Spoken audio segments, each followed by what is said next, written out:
president's childhood in life, as well as J.D. Vance's. The Middletown, Ohio band is expected to be here. So this is now the celebratory afternoon phase, but there is going to be some work done as well. And this crowd is absolutely ready for it, Aaron. Yes, they are. You can hear the chants of USA. I was just chuckling a little bit here, Jeff. You said it's warm in here. It is not warm in here. It is freezing in here. I guess it's warmer than Jeff, in fairness, was out in the cold Earlier today, Aaron, I promise you it's warm in here. We loved your hat, Jeff. It was warm. All right. So we talked about who's inside. There are people who are still, desperately were trying to get in. It looks as if now pretty much every seat is taken. There was sometimes during the day that there would be some empty as people were walking around the arena.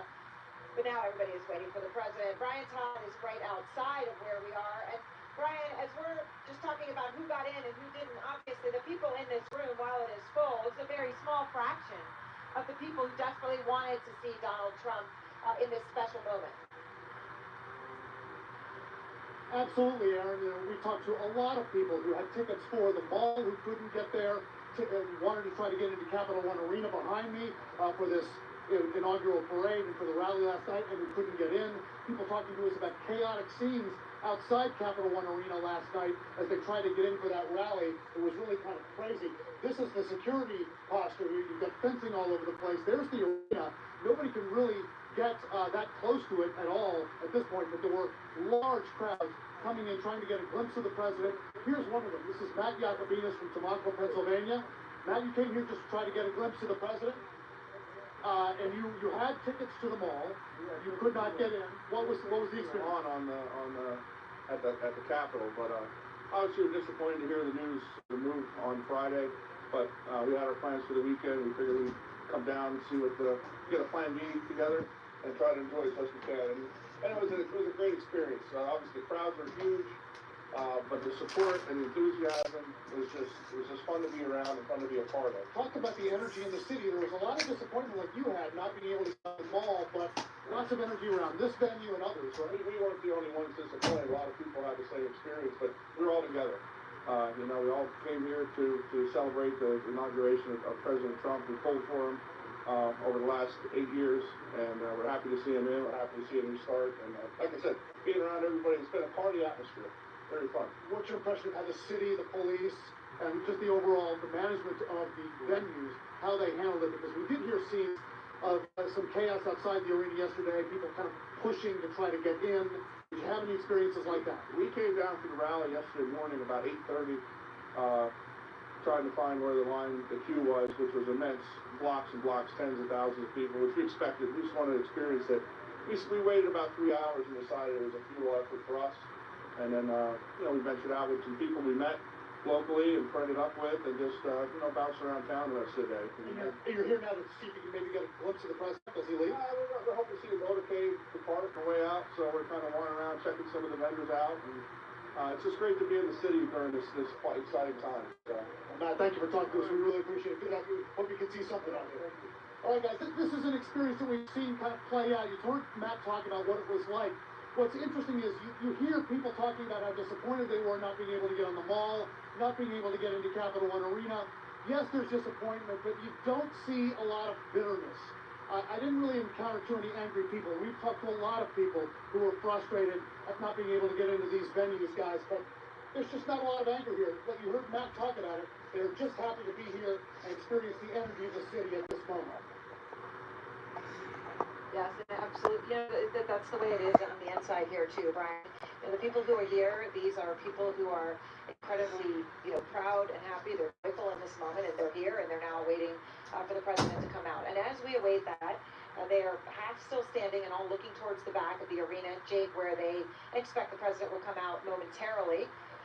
And, one quick note, Aaron, before I never go back to Jake, but some of the families of Israeli hostages that are still held in Gaza are here holding pictures of their loved ones, wearing yellow scarves, in a position of honor in the front row right near the floor. I think it's just worth taking a moment to note, as obviously many of them have given President Trump credit for the deal that's going to see more Israelis released. Yes, indeed. All right, Jake, let's pass it back to you as we await any moment the president coming out here and speaking to this crowd.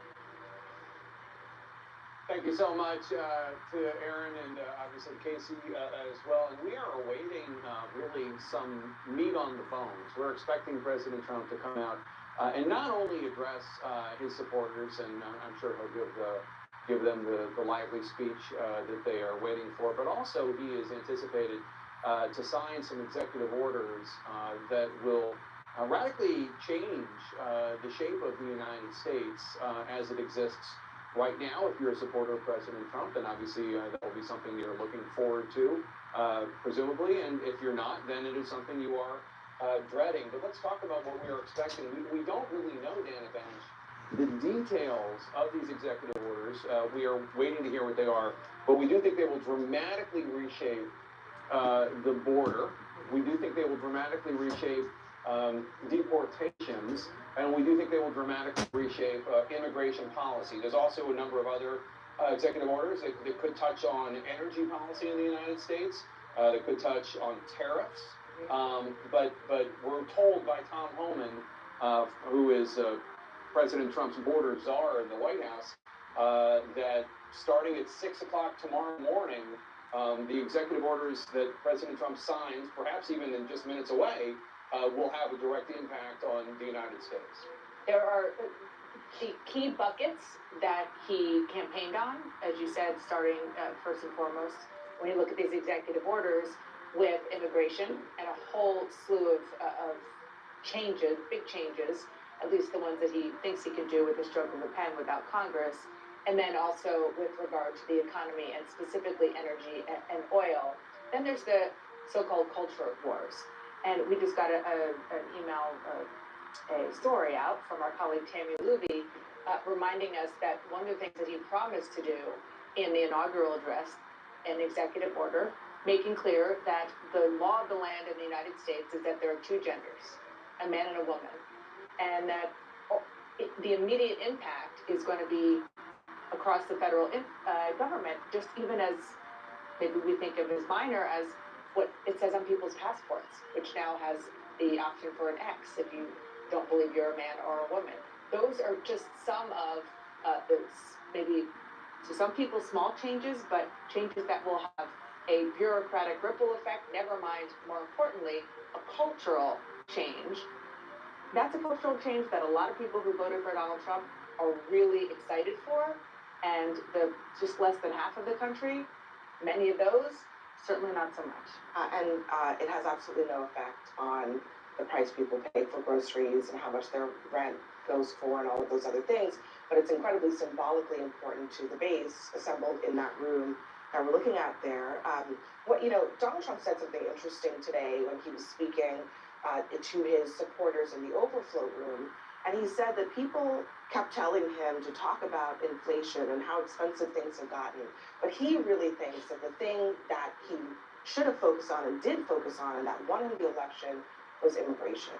And that's why what we're seeing today is such a heavy focus on the issue of immigration.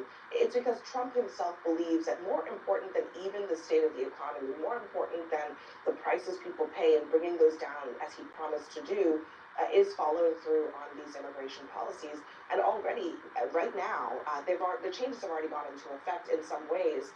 CBP1, which is this app that migrants were able to use in order to get in line for an orderly process and not just cross the border illegally, that app has gone down.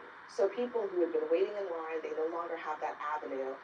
And so on the other side of the border, Trump's taking office at 12 noon today has already had a pretty profound effect, and there is much more to come in these executive orders that he's putting in place. Yeah, he did say in an interview, I forget whom with, it might have been with Kristen Walker, when he was asked why he thought he won, and he said prices, grocery prices, groceries, and that really was a moment of clarity, because I think that is a correct analysis. I think inflation was a major driver.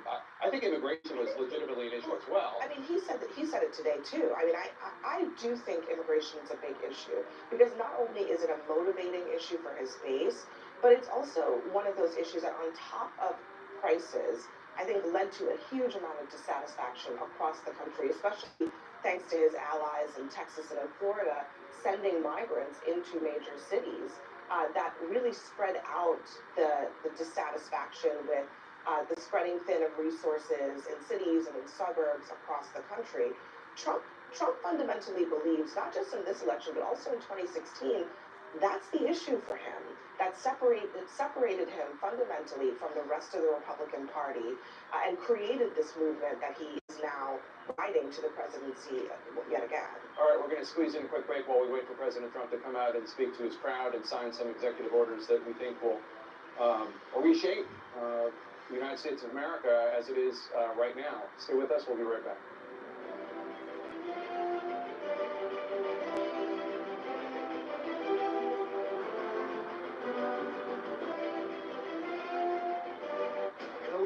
Believed in himself at the youngest possible age. It's one of the most remarkable stories in sports history. I don't think you remember that was just a basketball player. Kobe proved Sunday at 9 on CNN. For 48 straight years, Ford F-Series have been the best-selling trucks in America. We got here by never settling. But what's really made Ford F-Series #1 is you. Turn one day into day one. Take a shot on you with expert-guided, personalized weight management. For a limited time, new patients can unlock exclusive savings on our Jumpstart membership. Schedule your free consultation with Irene today. There are trucks, and then there's the GMC Sierra. Available with the connected driving experience. And the world's first 6-function multi-pro tailgate. GMC Sierra. The truck. Get 0.9% APR on 2025 Sierra 1500 models. That's over $4,200 in average finance savings. See your North Texas GMC dealer. I'm a teacher and I'm sick of working hard and not getting much back. I'm sick of having to do everything. I'm sick of there not being enough consideration. Being taken advantage of. I'm sick of competing with a computer. I am definitely sick of government overreach. Sick of minimum wage. Andrew. What's happened to us, as a society? For generations, this ally to the North has been by your side. Ontario, Canada, a partner connected by shared history, shared values, and a shared vision for what we can achieve together. Stable and secure when the world around us isn't. You can rely on Ontario for energy to power your growing economy, and for the critical minerals crucial to new technologies. Ontario is your third largest trading partner and the #1 export destination for 17 states. Our long-standing economic partnership keeps millions of Americans working. In a changing world, it's time to bring jobs back home and build together. More workers, more trade, more prosperity, more security. For generations, this ally of the North has been here. And for generations more, we'll still be here, right by your side.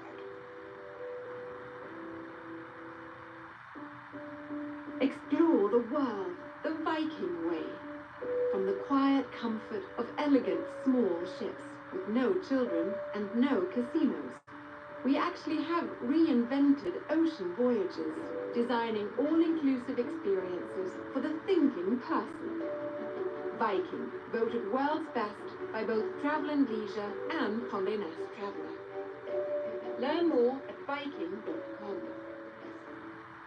Superman, the Christopher Reeve story, February 2nd on CNN. Closed captioning brought to you by Mesobook.com.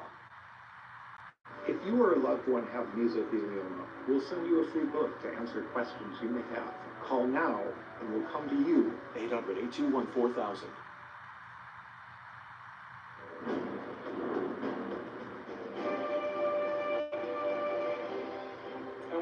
for our special coverage of the inauguration of Donald Trump. Any minute, we're expecting President Trump to take the stage and speak to a crowd of supporters inside Capital One Arena. He's also set to sign a slew of executive orders there. You see his adult children there from left to right, Don Jr., Eric Trump, Laura Trump, Eric's wife. There's Barron Trump, his son. He was 10 years old when he first came to the White House 8 years ago. Now he is a college freshman.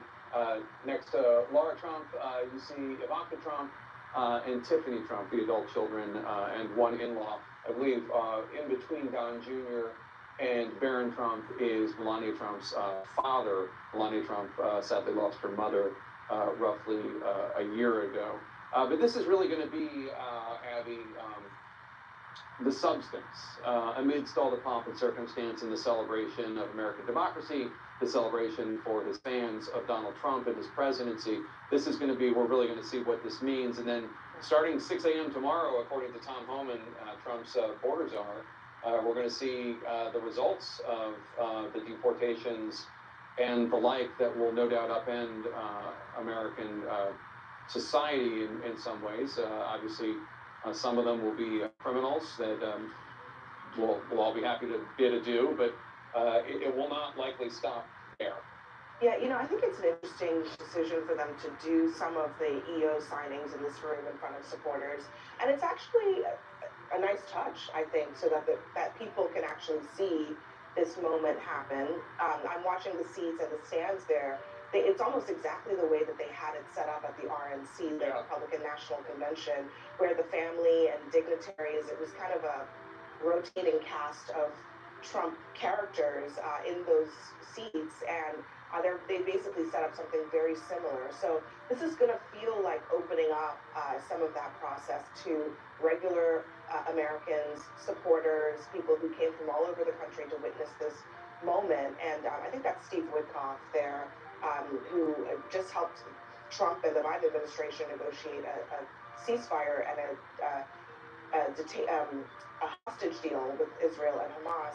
One other note about, you mentioned Tom Homan has promised deportations. There's been some back and forth about what that's going to entail. At first, there was reporting, and he seemed to confirm that there would be raids in cities like Chicago and others. Then they started to question whether they might do that because that news had gotten out, and it might make the raids more ineffective.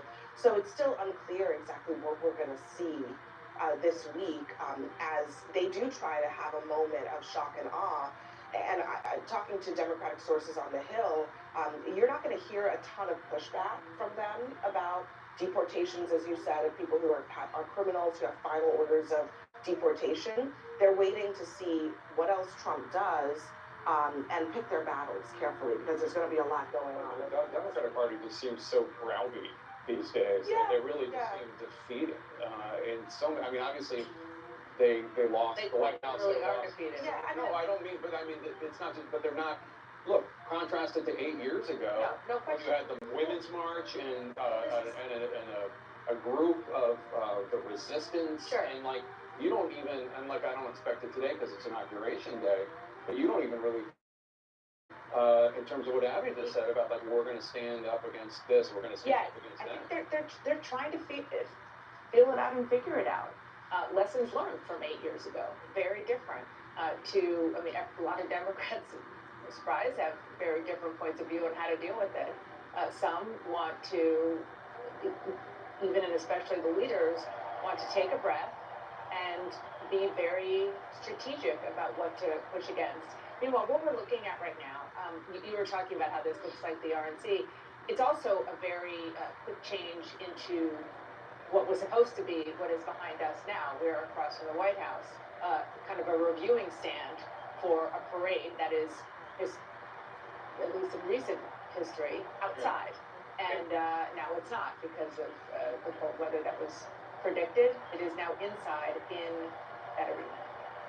It's interesting, you mentioned Steve Witkoff was there. Steve Witkoff, who the Biden team worked closely with on trying to get the ceasefire and hostage deal. And Casey mentioned that some of the hostage families are there at the arena.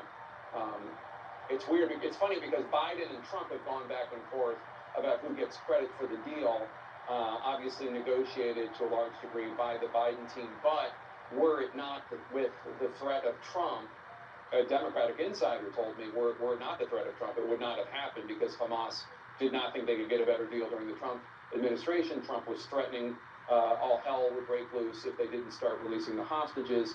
And also Netanyahu wants to be on Trump's good side. So Trump did play a big role in it. But Witkoff and the Biden administration officials have been much more gracious about the working with the other than the two presidents have been. Yeah, I mean, there's this overlay, obviously, of ego and politics with the principles, but behind the scenes, not only has Witkoff been very public about his cooperation with Tony Blinken, who was the Secretary of State, and others at the negotiating table, but it's also a fact that the deal that they ended with was the one that has been on the table for some months now that the Biden administration put on the table. So yes, I mean, it probably would not have happened if both sides, Hamas and Israel, had not been cognizant of the fact that Donald Trump was coming in and had said he wanted this done before he took the oath of office.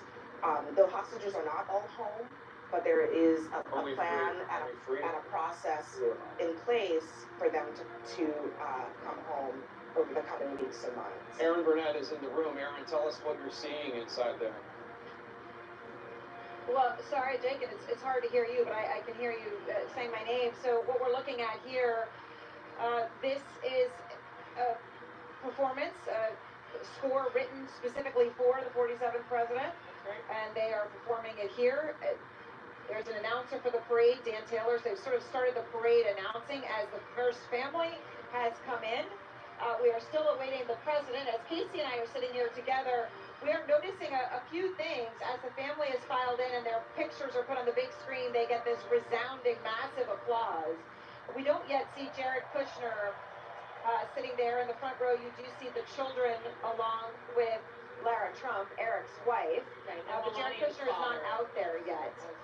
Tiffany Trump's husband is also not sitting there on the front row. So it's a little unclear the seating here, but mostly the dais is filled out, as you can see in part, right, Casey? Right, that's right. And of course, the song that we just heard there called Brass and Glory, according to what we heard there. And of course, these are the opening bars potentially of Hail to the Chief. Ladies and gentlemen, please welcome the 50th Vice President of the United States of America, Vice President J.D. Not yet. Not quite Hail to the Chief, just yet.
There we see the brand new Vice President J.D. Vance, his wife, the Second Lady Usha Vance, and their 3 children.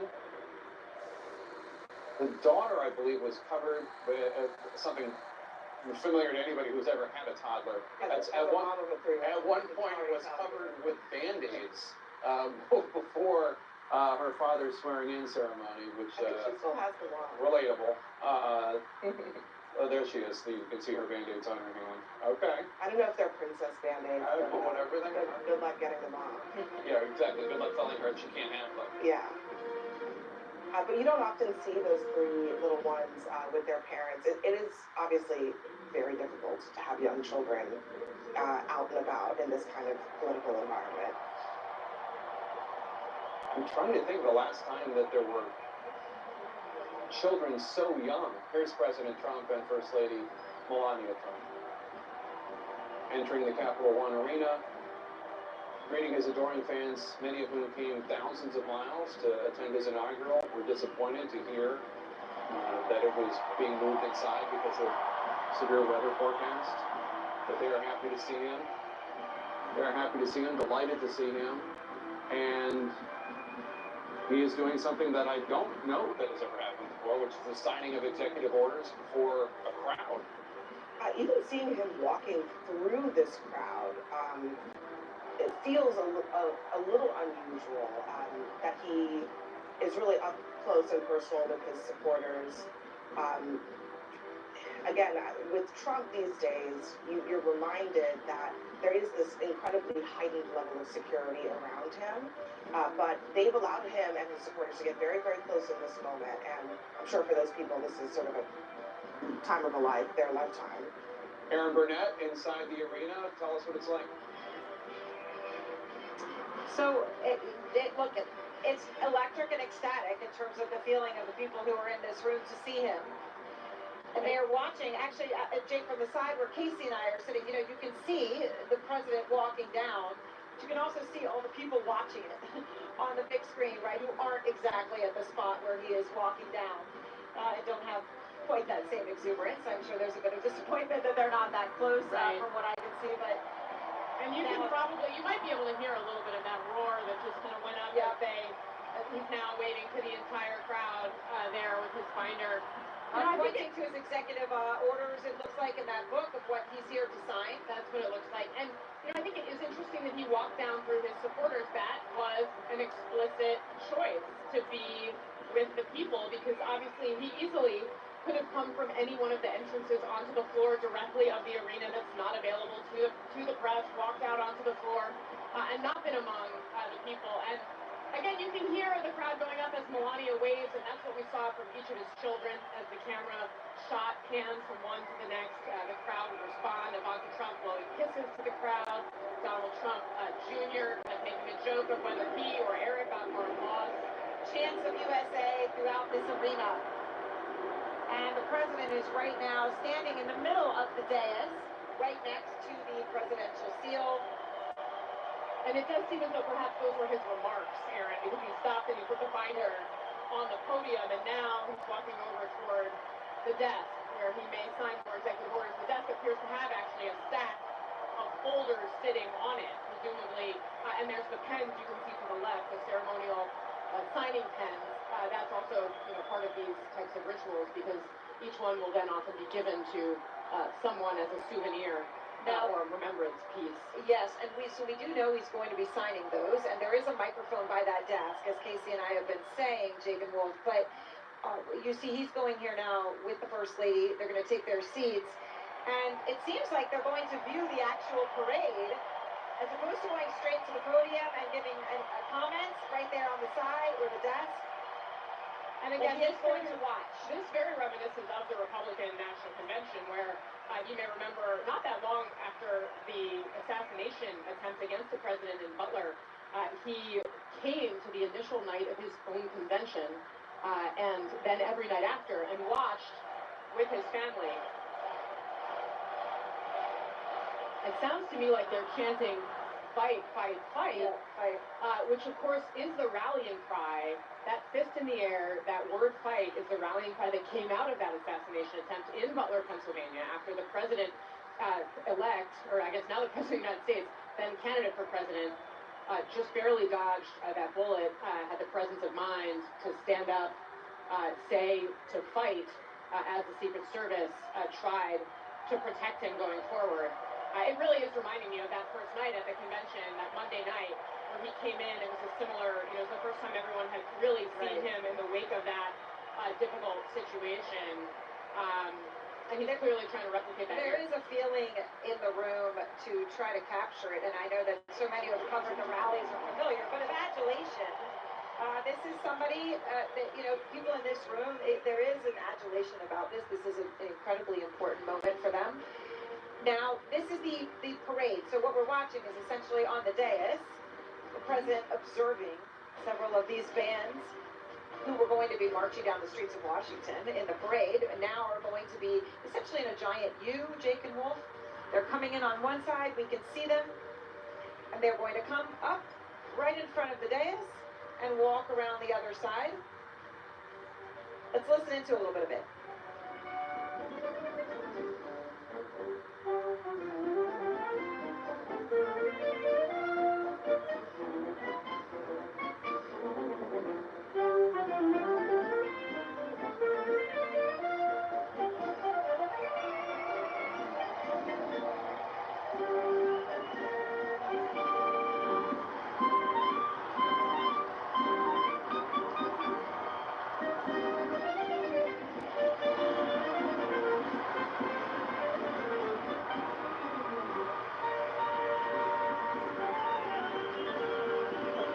So those are obviously the Butler County first responders who are marching in.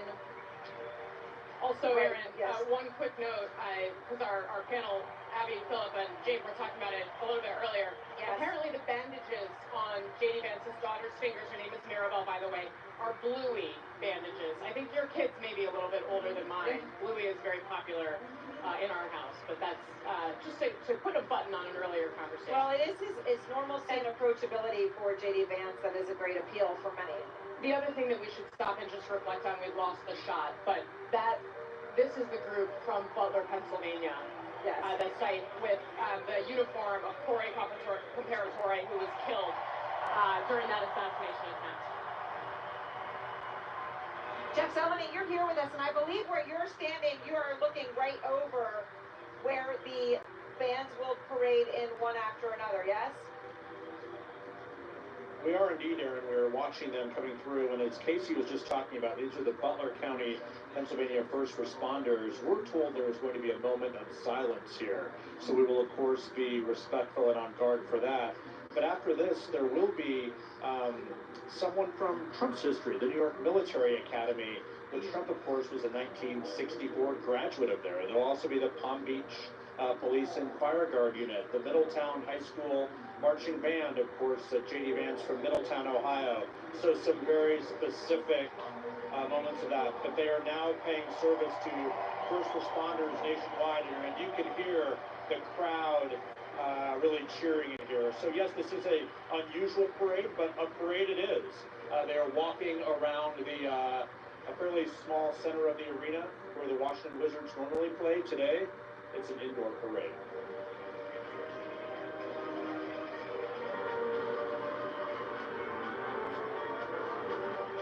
Yes, it is an amazing, just from the pure pageantry and pomp and circumstance here, Casey, of what they were able to pull off with not even 48 hours warning, right, to have this the way it is. And let's now take a moment of silence in honor of Corey Comparatore.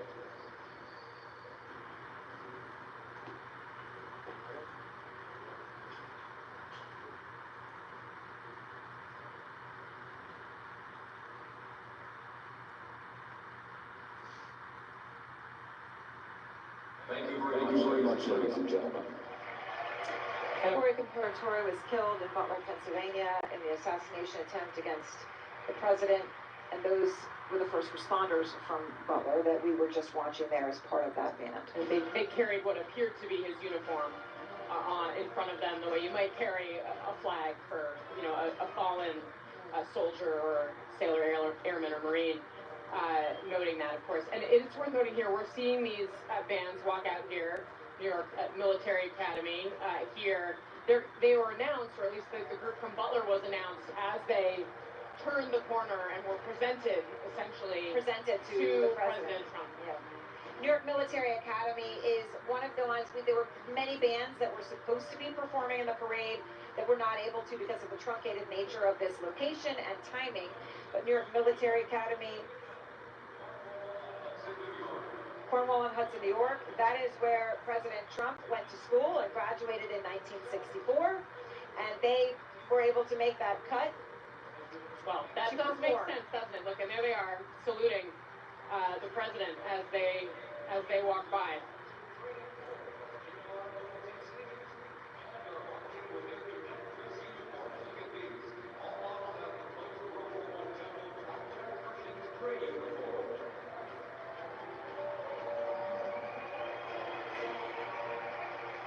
The bands that are performing here for the president, Casey, for everyone to understand, the ones that actually made the cut, because of this truncated nature, are all very connected. So Butler County First Responders, J.D. Vance's high school, Trump's high school. So there is a connection. Palm Beach Police and Fire Rescue coming out now. So you can watch and see the very clear, very direct connections between who is performing and between the president and the vice president on that dais. I don't envy the staff who had to make the calls to the bands that did not make the cut here, because of course, as we noted, so many people from all over the country, regardless of how anyone may feel about the president, this of course a chance to take part in a very American moment that of course was unfortunately not to be for so many people who made the trip.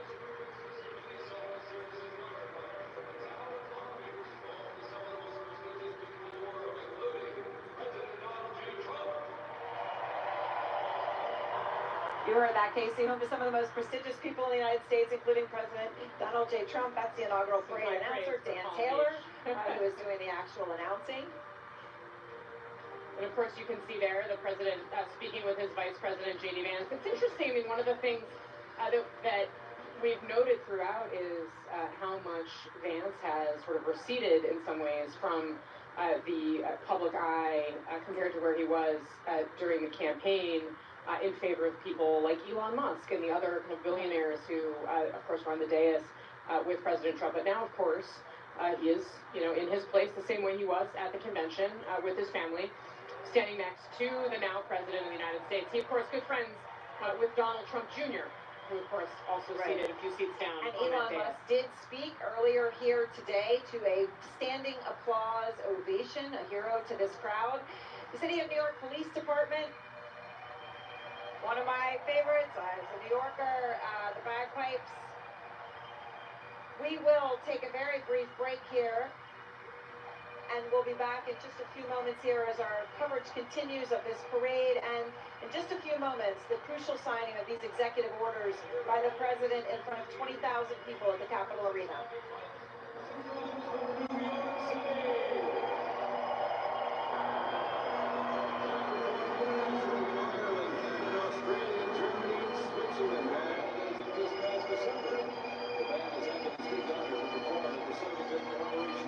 It's the news.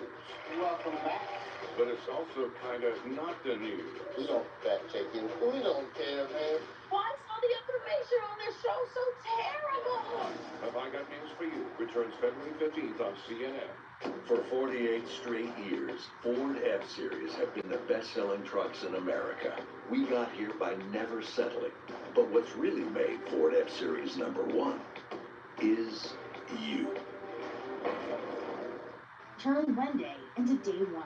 Take a shot on you with expert-guided, personalized weight management. For a limited time, new patients can unlock exclusive savings on our Jumpstart membership. Schedule your free consultation with Irene today. Attention shoppers, want to spend less? Go to Aldi. They're #1 in everyday low prices. Winter hits hard. We hit right back. It's a cold, hard fact. No other news network out there is trusted more than the Weather Channel. Certainly going to be one for the record books. It's why America doesn't trust winter coverage to anyone else.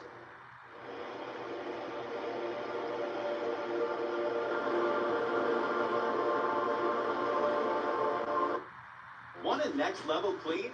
Switch with the Whoa of Listerine. It kills 99.9% of bad breath germs for 5 times more cleaning power than brushing and flossing alone. Get a next level clean with Listerine.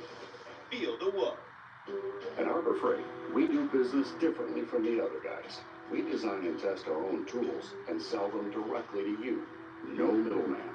Just quality tools you can trust at prices you'll love. They want to take this place from us. Where are you headed? Montana. Family needs me. I'll destroy everything they sold from me. I'm pretty Spencer here.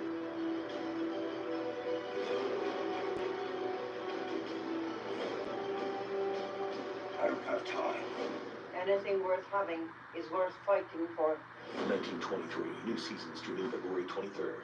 We just want to have enough money for retirement. And travel to visit our grandchildren. I understand. That's why at Fisher Investments, we start by getting to know each other, so I can learn about your family, lifestyle, goals and needs, allowing us to tailor your portfolio. What about commission-based products? We don't sell those. We're a fiduciary obligated to act in your best interests. So how do your management fees work? We have a transparent fee, structured so we do better when you do better. At Fisher Investments, we're clearly different. Disability is not a dirty word. It takes a lot to be able to get to the pride part of disability because we live in an ableist society. There are millions of people like me. They are overlooked and underestimated. I have a mind, I have a heart, I have passion. It's who I am, whether I'm sitting or standing. If I didn't have this disability, I wouldn't be the person that I am today. For disability. With pride. I'm Hanako Montgomery in Tokyo, and this is CNN.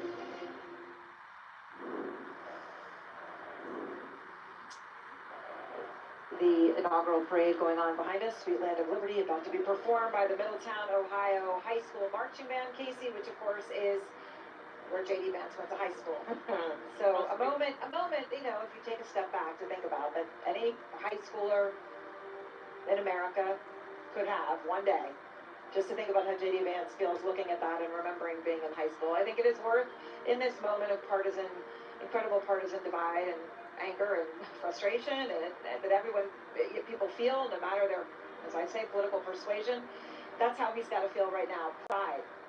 It's absolutely remarkable. I mean, and especially when you think about the sort of what an American high school experience could play in your imagination as you live out your entire life, to be able to sit there on that dais and know that you came, that's where you came from, and this is where you are now, you're J.D. Vance. With, right. All of your children and your wife looking on as well.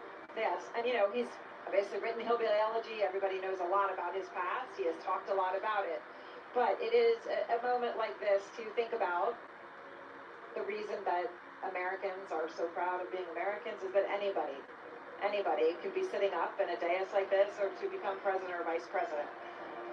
It's absolutely true. And, you know, in J.D. Vance's case, you know, there's so much discussion, and, you know, Joe Biden will talk about this. In some ways, it come across like he had a chip on his shoulder. The Ivy League is often, you know, the ticket to a position like this. Obviously, J.D. Vance found himself in the Ivy League eventually, but he got there from a background without having, you know, people in his life who were able to pave that path for him. Instead, he came, of course, from a very difficult background and a very difficult path, and found his way here to the vice presidency, a heartbeat away from the presidency of the United States. And of course, you remember back to that moment, he actually, the night that he was introduced at the Republican National Convention, when he gave his address, his mother, who of course struggled with drug abuse and addiction when J.D. Vance was a child, that's why he was raised ultimately by his grandparents, she made an appearance at the convention, and it was a very emotional moment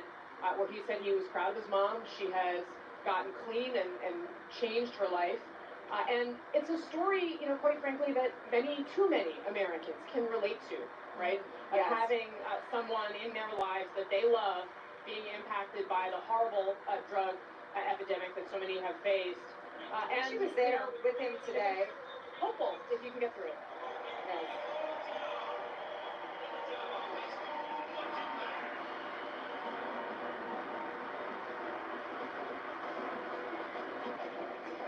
It's a big marching band from Middletown, Ohio.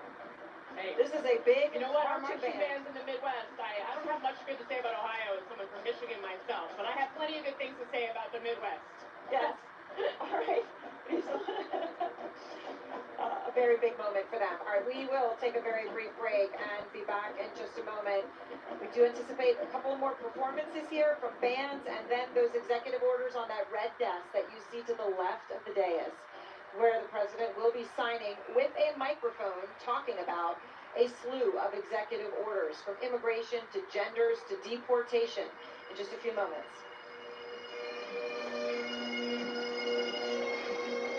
Kobe, the making of a legend, every Saturday at 9 on CNN. There are trucks, and then there's the GMC Sierra. Available with the connected driving experience. And the world's first 6-function multi-pro tailgate. GMC Sierra. It's the truck.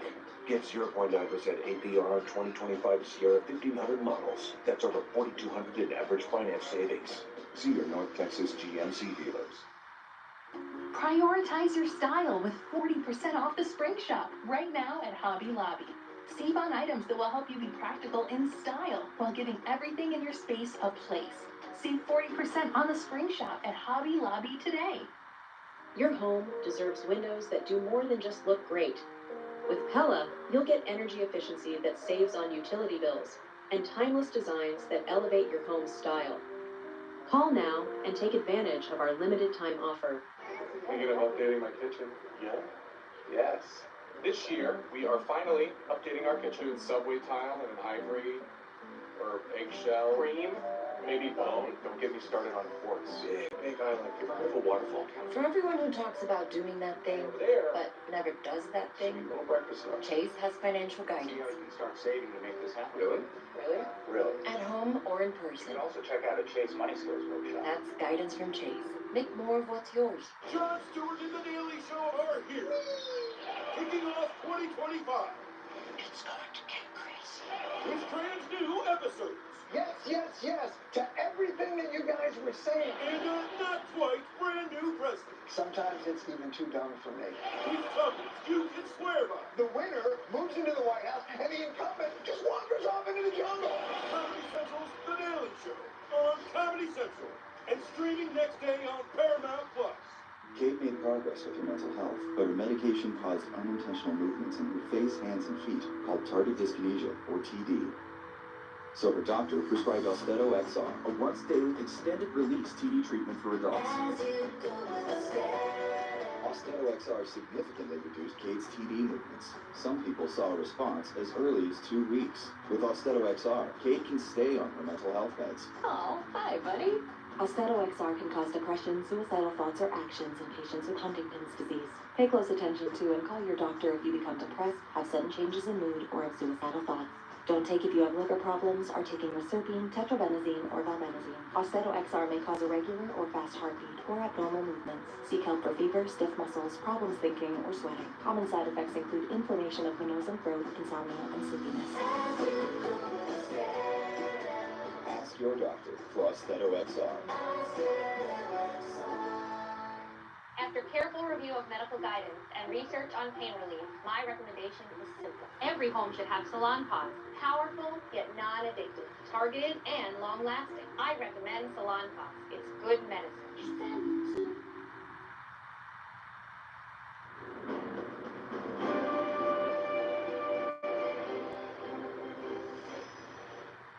Welcome back, my panel of experts and analysts joining me right now to discuss today's historic developments. Jamie Gangel is a CNN special correspondent.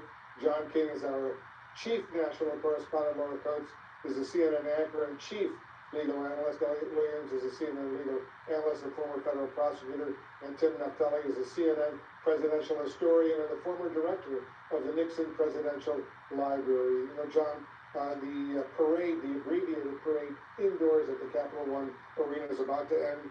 Then the President of the United States will be introduced. He will have some remarks.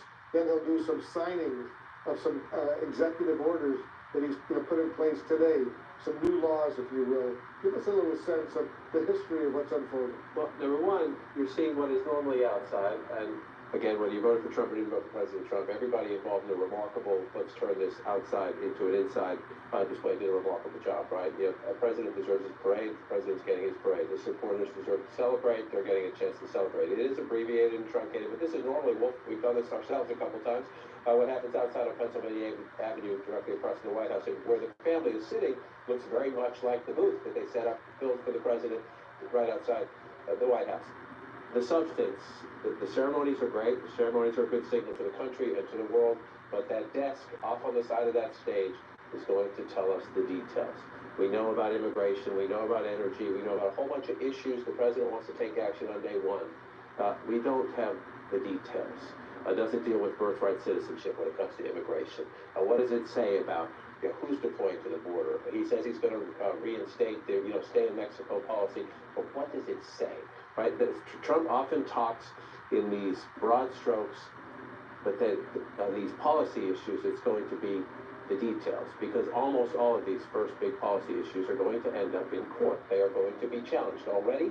Just changing the act, the Border Patrol Act, is being challenged in court. So, number one, it's going to tell us a lot about the level of detail this team is ready to do. Exactly what are they willing to do? How bold? How controversial are they willing to go? And then number two, it's going to tell us, where the battle's going to play out in this country. One of the giant questions. This is Donald Trump's day. Well, I'll end with this. One of the giant questions is, what about the Democratic Party? Who emerges? Where do they pick their fights?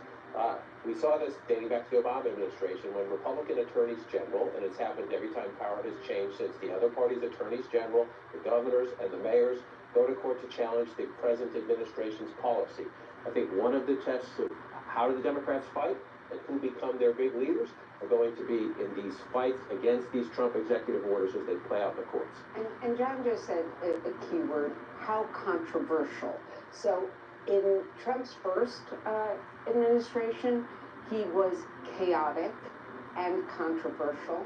A lot of people have asked me, do I think that Trump the second time around will be what we saw the first time around? And I think the safe answer to that is, there's what we don't know, but there will be new chaos. There will be new controversy. But to add a third C word, there is a lot of confidence that Trump has in going forward with these things. And he simply does not have the guardrails at these institutions. He has picked a cabinet that will say yes to him.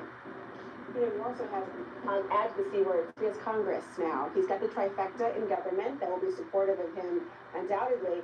But leave no doubt, there will be lawyers who are champing at the bit anytime a president issues executive action. They're going to want to see if the president has gone beyond their actual authority to do something. Have they done something, for example, trying to privatize a steel mill or something in a way that says you cannot actually own things that have in Congress? Will there be a birthright citizenship aspect of it where that you have the President of the United States trying to do everything that's guaranteed in the 14th Amendment? All very important things. And again, we're still waiting on that day one promise about the January 6th pardons.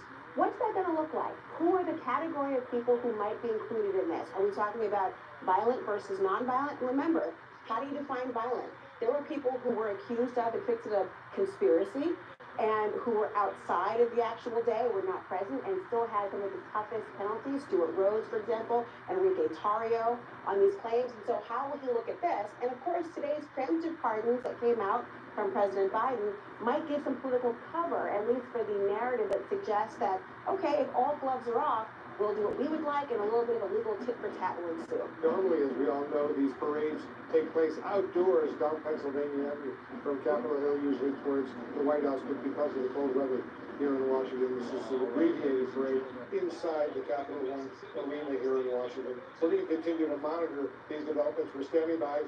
The President of the United States will be signing some executive orders. Then he'll be delivering remarks.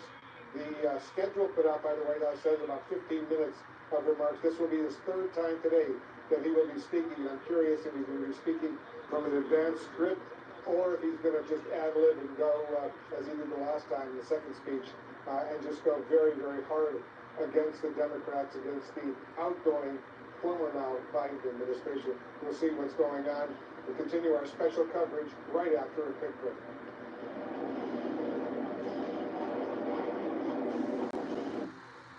You make good choices. Always planning ahead. Like to not just chase a career, but one day follow your heart. With ambition like that, you need someone who elevates advice to a craft. At UBS, we match your vision with insight and expertise to shape a unique outcome for you. Advice is our craft. I'm sick of women having to do everything. I'm sick of animal cruelty. Sick of the addiction that I have. I'm sick of mom guilt. I'm sick of our healthcare system. I'm sick of greed. Hurting myself. People being disrespectful of the environment. Definitely sick of politics.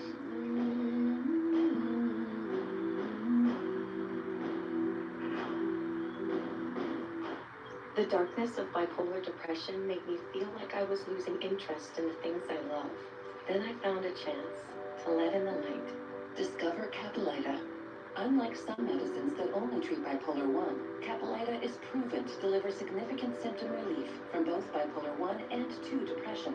And in clinical trials, movement disorders and weight gain were not common. Caplyta can cause serious side effects. Call your doctor about sudden mood changes, behaviors, or suicidal thoughts right away. Antidepressants may increase these risks in young adults. Elderly dementia patients have increased risk of death or stroke. Caplyta is not approved for dementia-related psychosis. Report fever, confusion, or stiff muscles which may be life-threatening, or uncontrolled muscle movements which may be permanent. Common side effects include sleepiness, dizziness, nausea, and dry mouth. These aren't all the side effects. In the darkness of bipolar 1 and 2 depression, Caplyta can help you let in the light. Ask your doctor about Caplyta. Find savings and support at Caplyta.com. Mississippi Valley State University band playing. This is a very big band going all the way around the U here. The freeze frame being chanted out. This, I believe, is the last band that we anticipate in this viewing that we're looking at, Casey. The truncated version, the indoor version. The indoor of this parade, yes. Parade. But yeah, it looks like they're arranging themselves here.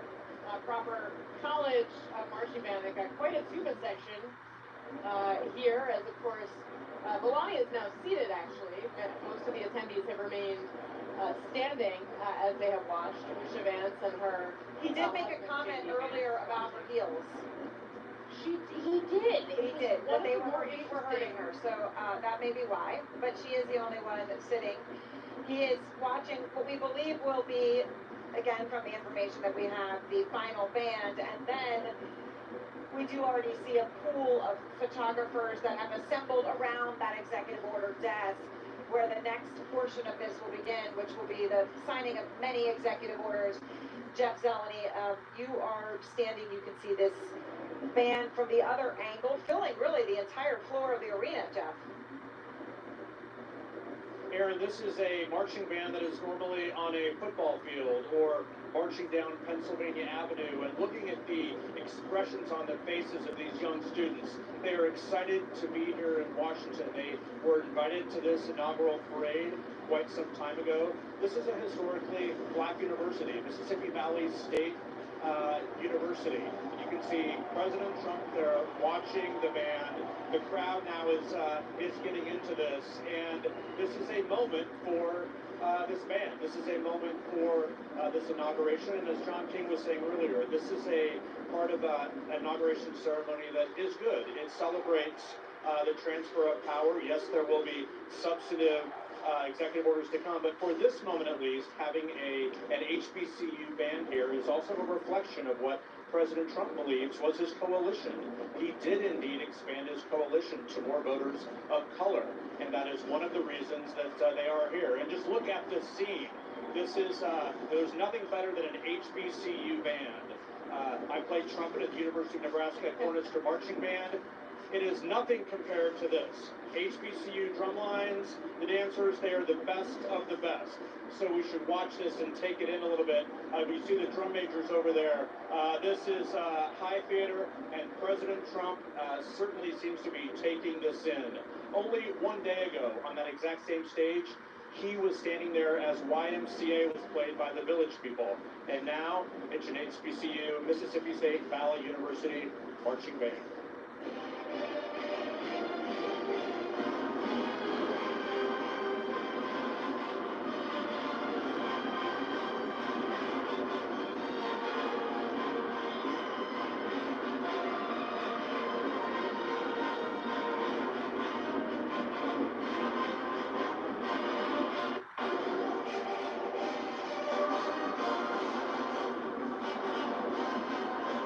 There's those dancers Jeff Zeleny was talking about. The dancing on both sides. This is a performance. It really is. Performance. I had no idea our Jeff Melanie was in the Cornhusker marching band. Perfect correspondent to this moment.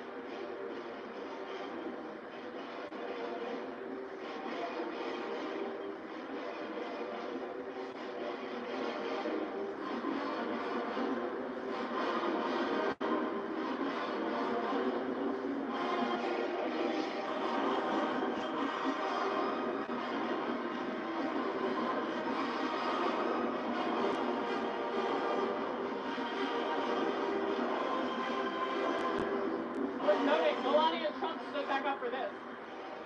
Yes.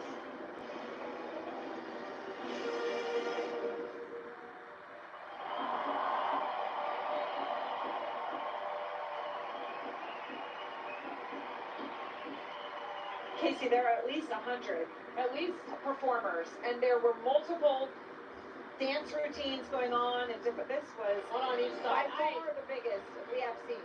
I am officially a fan of this marching band. They are quite impressive. And again, now everyone on the dais, all standing up. Hello, everybody. Just checking in. If you're still watching, go ahead and put in the comments. What do you think of Donald Trump? If he's a candidate you voted for or not? Why or why not? Aaron and I were talking here, one notable fact apparently about NFL Hall of Famer Jerry Rice, a graduate of the HBCU. Thank you to our photojournalist producer for that particular fact.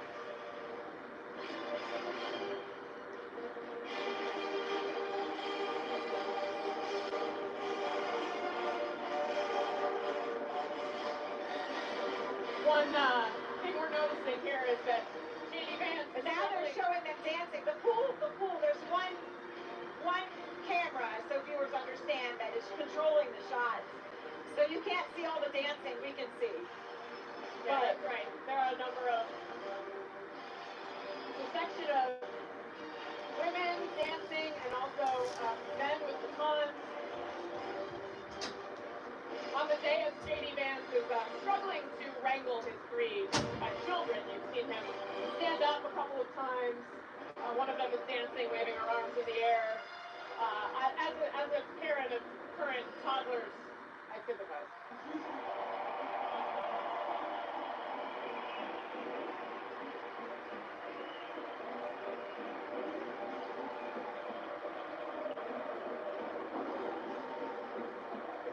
This performance is different than the others. It is obviously much more involved.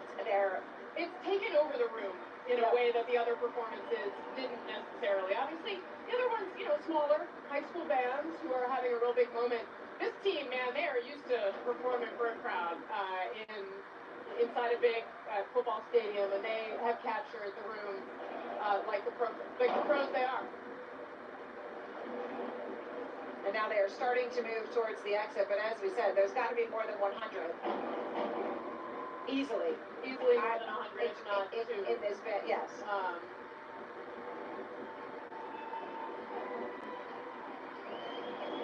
The crowd whooping for them over the corner here as they exit, clearly appreciating the skills on display.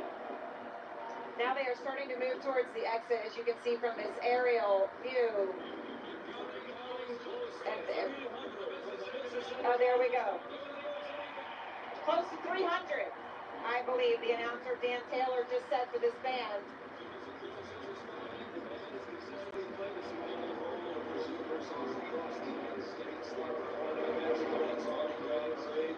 Rose Bowl parades, and many, many more. The Mississippi Valley State University Band takes great pride in presenting culturally diverse presentations for students, faculty, and the surrounding Mississippi communities. Take a look at that brass out there. Woo! That's just part of a big green marching machine. The Mean Green Marching Machine from Inaugural, Mississippi, ladies and gentlemen.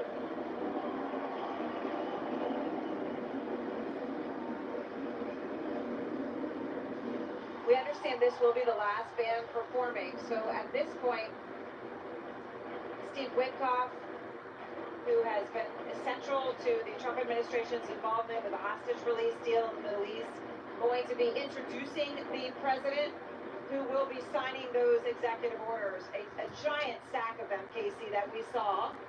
And we can still see on that red desk as this band leaves. He walked in with a binder, and that concludes his speech, set on that podium that we just saw. There's that desk with the executive orders, so we anticipate he's likely to make remarks as well as to sign those executive orders. And as you noted, Steve Witkoff expected to introduce him. One thing that we touched on briefly, but that I think is worth coming back to, is in the front row, right to our right. In fact, you can see them in the camera shot with their yellow scarves. Yes, with the yellow on the scarves. left-hand side of your screen. Those are some of the family members of Israeli hostages that are still being held in Gaza. Many of them are carrying pictures of their loved ones. And of course, Donald Trump essentially demanded a ceasefire and hostage release deal in Israel, between Israel and Hamas, before he came into office. And that demand seems to have put sufficient pressure on all the parties in the region. And Steve Witkoff was there with the Biden administration officials, keeping tabs on that, very, very involved. Now, many of them, of course, here today to see Donald Trump sworn in, and having talked to some of them in recent days, to make sure that they are sending a message to the president that he will recognize, that he will receive. Usually that means giving him credit so that he will continue to work to free their loved ones. Yes. So Steve Witkoff will be coming up in just a moment. As those drums are passing, perhaps you can tell by our microphones, about 15, 20 feet from where Casey and I are sitting, 20 feet maybe.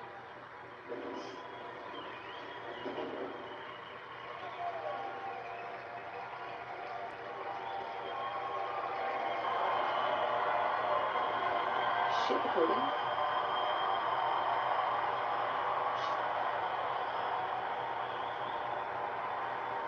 Jeff Zeleny, you're here with us. Now this resounding applause as they are ready for truly what is the main event here at the Capitol Arena, the president's remarks and those executive orders.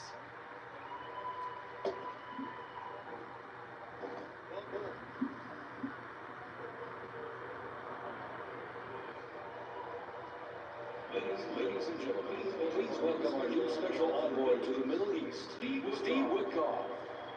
If you just heard the announcer, he did say the special envoy to the Middle East, Steve Witkoff, is going to be speaking, and we do know that he will be introducing President Trump. So you see Steve Witkoff walking across the front of that dais to the podium, where he will give those introductory remarks to the president ahead of the executive order signing. And you can see the band's children are being ushered off the stage again as they struggle to sit still.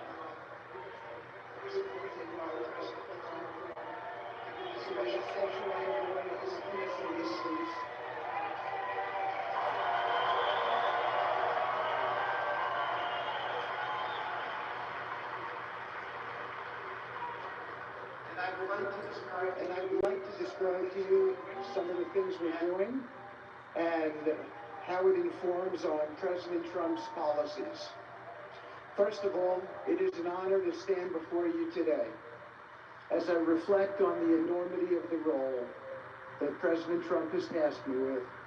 I am constantly reminded of the privilege it is to serve under the leadership of my boss, President Donald J. Trump.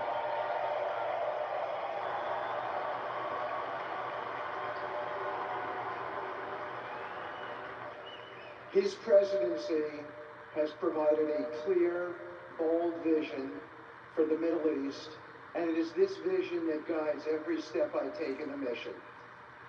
President Trump's leadership has redefined what is possible in the pursuit of progress and stability in the Middle East. His decisive, pragmatic approach ensures that even the most entrenched conflicts are met with fresh perspectives and innovative strategies. His policy delivered remarkable successes, such as yesterday's release of hostages in Gaza.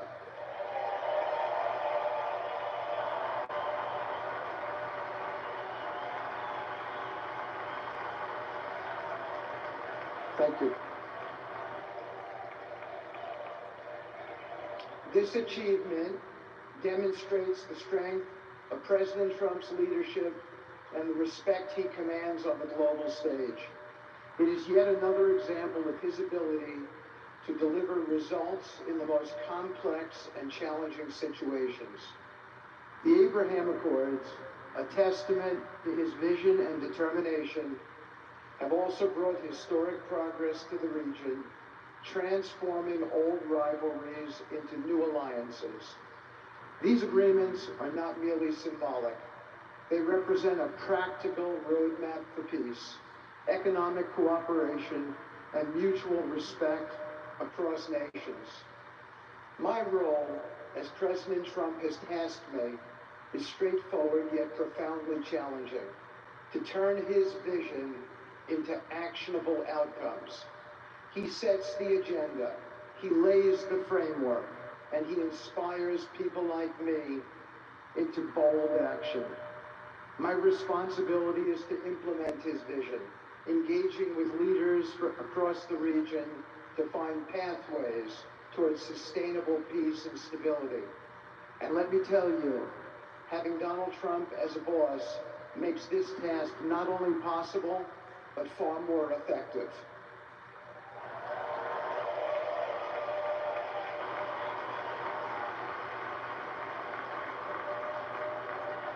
President Trump's reputation as a leader who delivers results resonates far beyond Washington.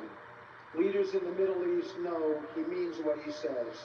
His ability to cut through bureaucratic gridlock and focus on tangible results is the game changer. It allows me to approach delicate negotiations with the confidence that the full weight of the United States is behind me. The principles President Trump has laid out for our approach to the Middle East and foreign policy in general are fourfold, and they are clear. 1, respect for sovereignty. Every nation deserves the right to determine its own destiny, free from the interference of external powers. 2, economic prosperity as a bridge to stability. Through economic partnerships and investment, we can build a foundation for cooperation that transcends historical grievances. 3, courageous diplomacy. Real progress requires difficult conversations and bold decisions, and it is through these that trust is built and maintained. And finally, 4, reciprocity and accountability.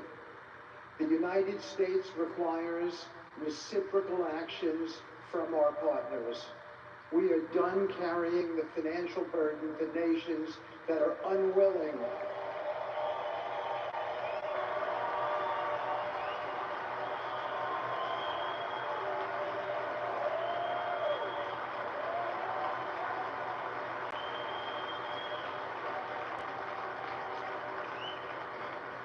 We are done carrying the financial burden for nations that are unwilling to fund their own progress. The days of blank checks are over.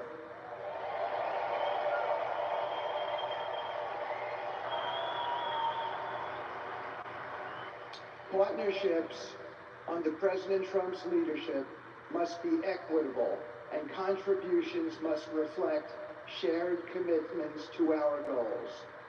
In my work, I've seen firsthand how these principles resonate. They provide a foundation that transcends politics and speaks to the shared humanity of all people in a region. Leaders across the Middle East recognize that this Trump administration is serious about results, not symbolic gestures, but real, meaningful progress that improves lives. Thank you.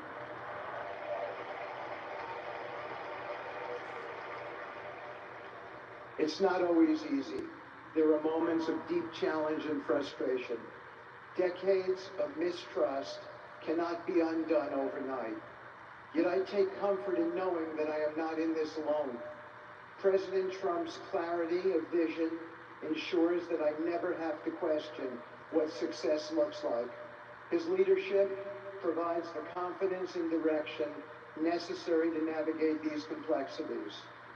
As we move forward, my commitment is to continue the work of advancing President Trump's vision for the Middle East, whether through expanding the Abraham Peace Accords, fostering economic development, or facilitating dialogue between long-standing adversaries.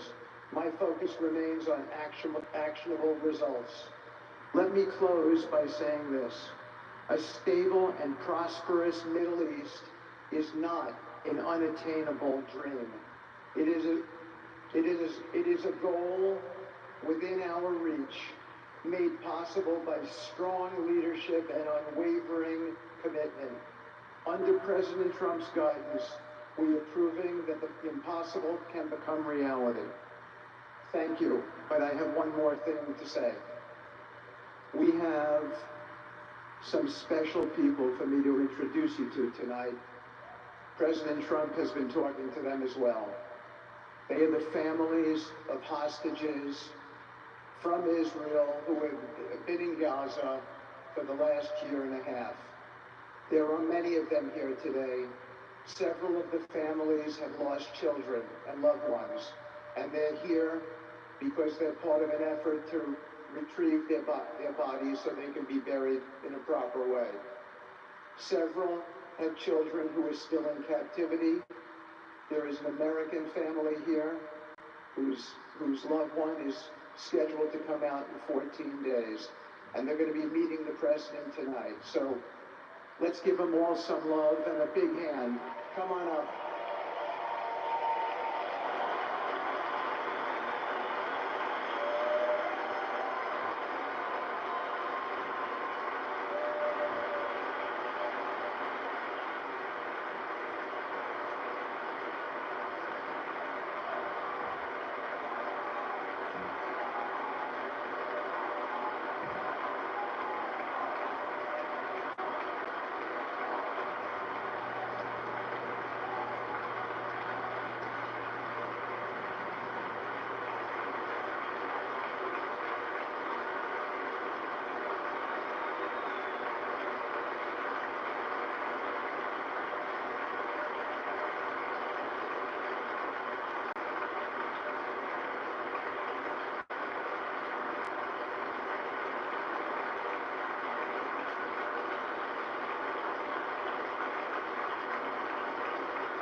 And now, I get to introduce my dear friend and the President of the United States, Donald J. Trump.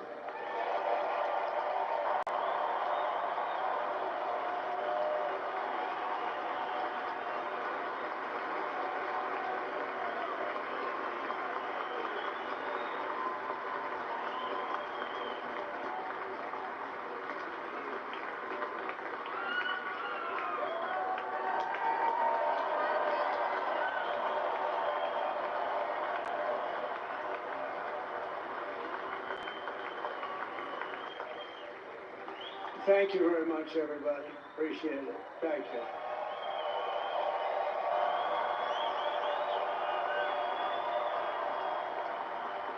So now the work begins. We won, but now the work begins. We have to bring them home.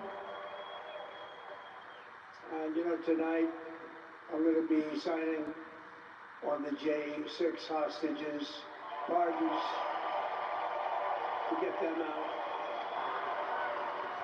And as soon as I leave, I'm going to the Oval Office and we'll be signing pardons for a lot of people, a lot of people.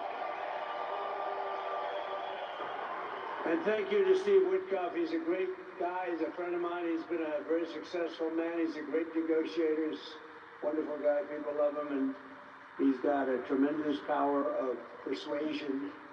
And that's what we need. We don't need stiffs. We don't need stiffs. We got a lot of stiffs. You just had a whole load of them. And to the former hostages with us today, welcome. Welcome home. Some of the folks are former hostages, not a good situation. The three young ladies that came home yesterday, you saw that. They're more coming home every day now. They're coming home. But they were hurt. They were hurt. One had her head blown off. Fingers on her hand indeed was blown off. She was trying to defend herself from a bullet being fired. You believe this? A bullet knocked off her hand. I don't know. You look at it, it's a disgrace. We never stopped praying for you, and we're so glad that you're reunited with your friends and families, and God bless you all. And some of them are just saying, no, my son is gone, but please just bring home his body. Right, Steve? Any of you told me that. But your son is gone, but bring home his body. It should have never happened. 3 years, it's ridiculous. Should have never happened. Wouldn't have happened. I also want to express my tremendous gratitude to the hundreds of thousands of proud American patriots who came from all across the country to join us in this celebration. It's a celebration of a big win.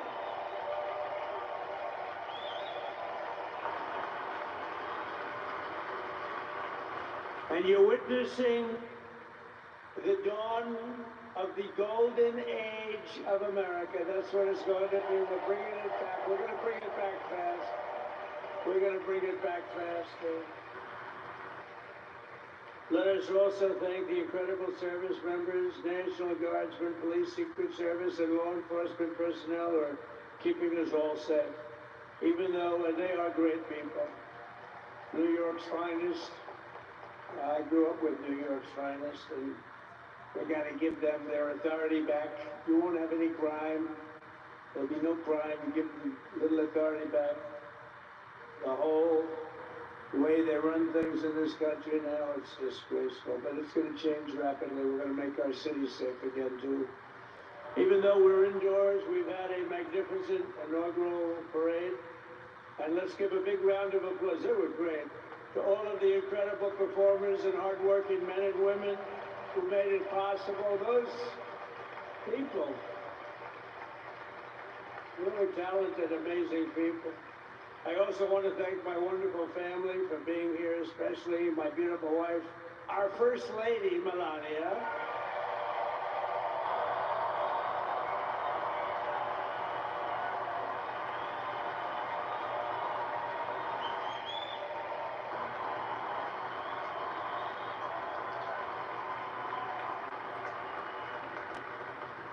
They love our First Lady. And also, JD. How good is JD been? And his beautiful wife, Usha. How good is JD? JD has been great. He's another good negotiator, Steve. He's a great negotiator, too. We need negotiators in this country.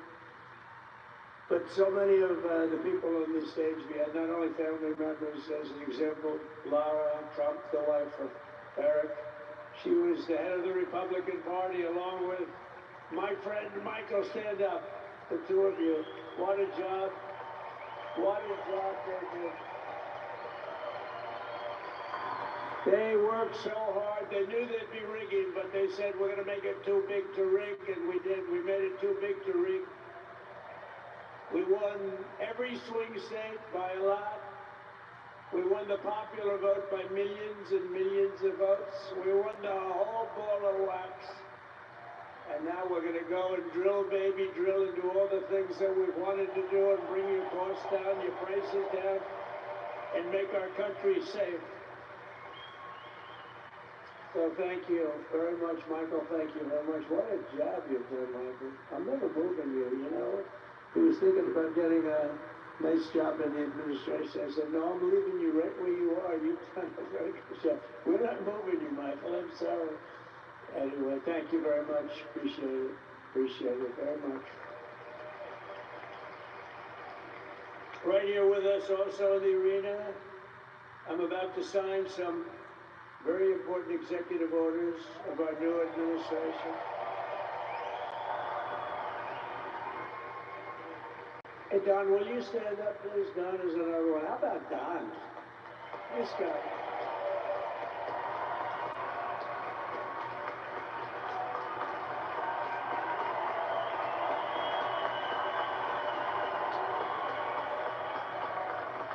He's a popular one. He goes out and speaks. He gets a big crowd.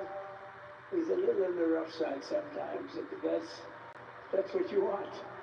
He's done a fantastic job, and he loves our country. Thanks, Don. Great job. You've done a great job. And Ivanka.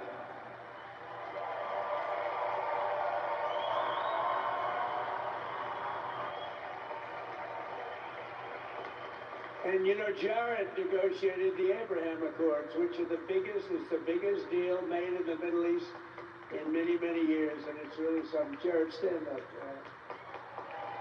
The Abraham Accords.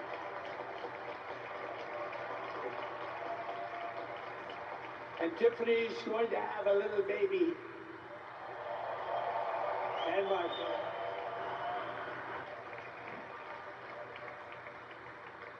And then I have a very tall son named Barron. Has anyone ever?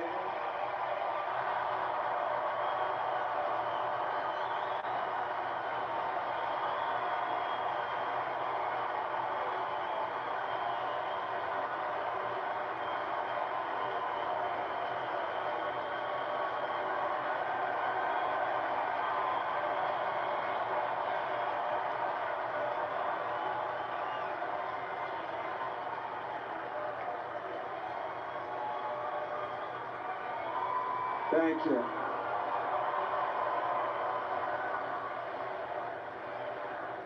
He knew the youth vote. You know, we won the youth vote by 36 points.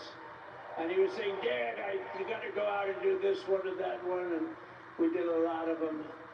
And he respects them all. He understood them very well. And he said, Dad, you got to go out, do Joe Rogan, do all these guys. And we did. We did, and Joe Rogan was great. They were all great, right? They were all good. He understood the market. Another famous one, how about Kai? Stand up, Kai.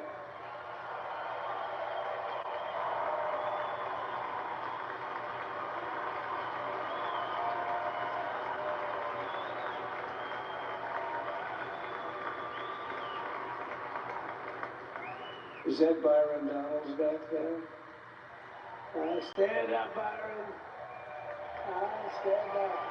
What a future this one has. What a future. That's great, Byron. Thank you very much. And how about Lutnick, Secretary of Commerce? He's going to take in more money than any country has ever even thought about. He's going to take in some money. And we have many others. Look, I'm not going to go through it, but we're going to sign some orders right now, and that's really what I want to do. So we're going to sign executive orders. First, I'll revoke nearly 80 destructive and radical executive actions of the previous administration, one of the worst administrations in history, maybe not one of them, the worst. Anybody that would allow millions of people to pour through our borders from jails, prisons, mental institutes.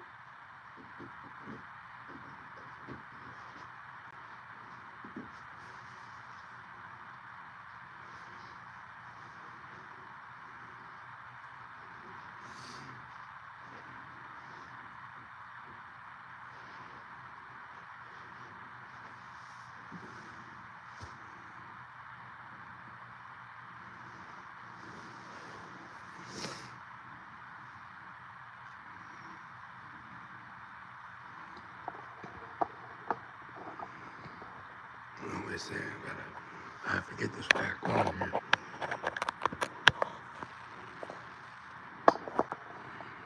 Let me get this back on the channel.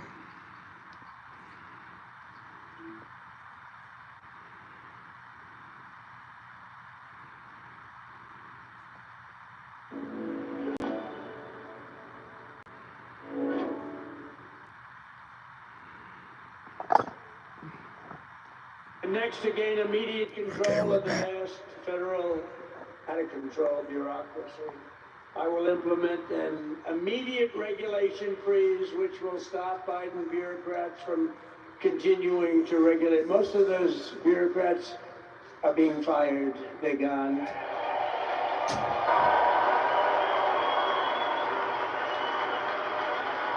Should be all of them, but some sneak through, but we have to live with a couple, I guess.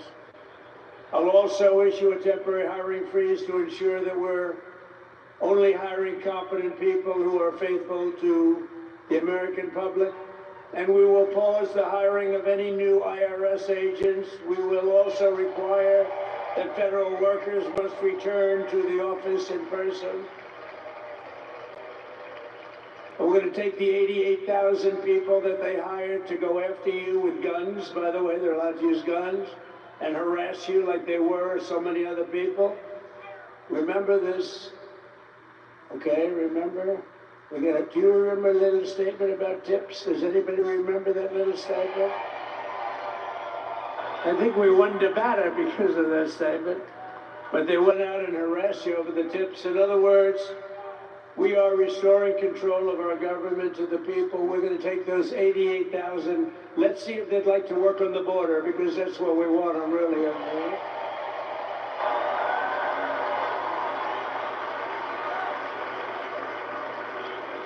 So we're going to have no tax on tips, right? No tax on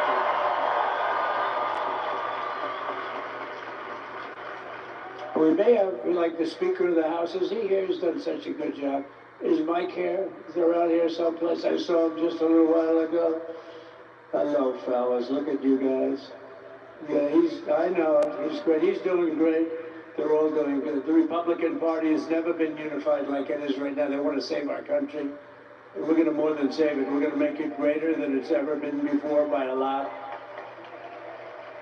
Next, I'm going to sign a presidential memorandum directing every member of my cabinet to marshal every power at their disposal to defeat inflation and rapidly bring down the cost of daily life, because your costs have gone through the roof in the last 4 years.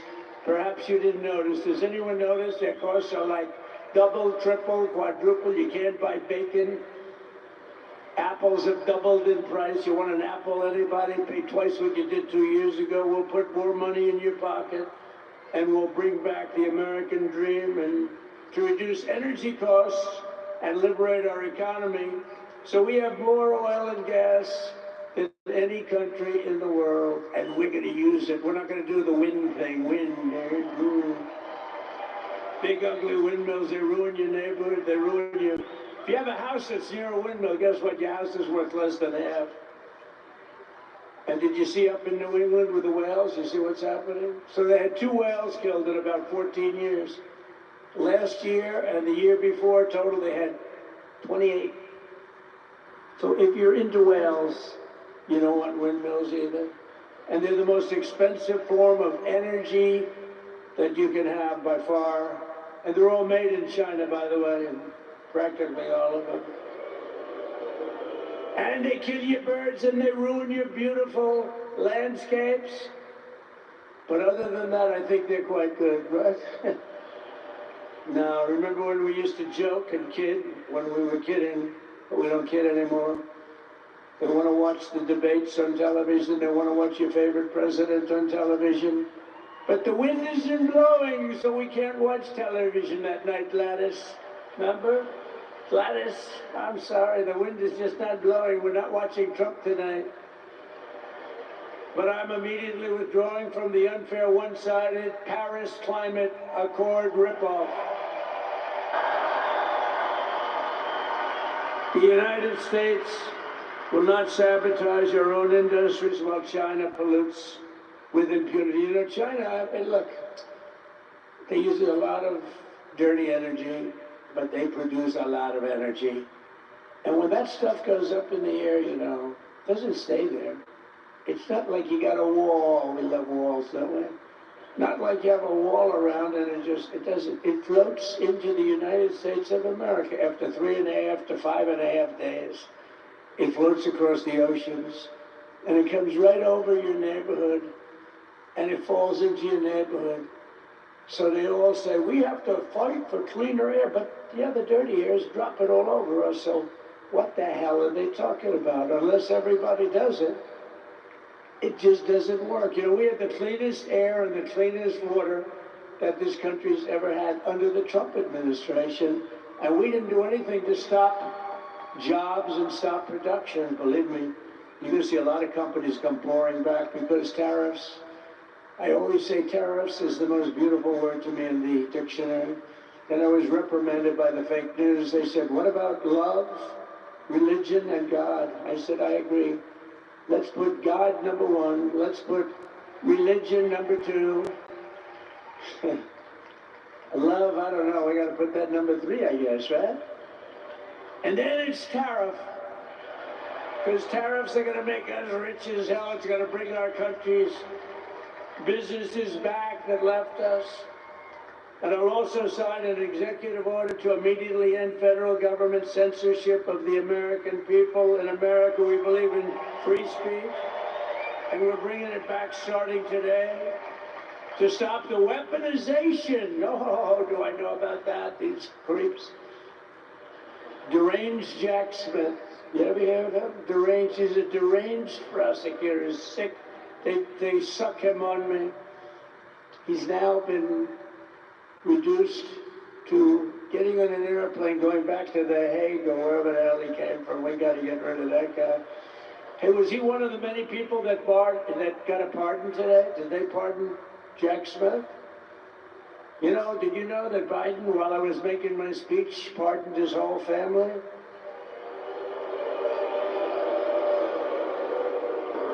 The brother, the whole deal was pardoned. Can you imagine that? While I was making my speech. Did everybody hear my speech? Did you like my speech?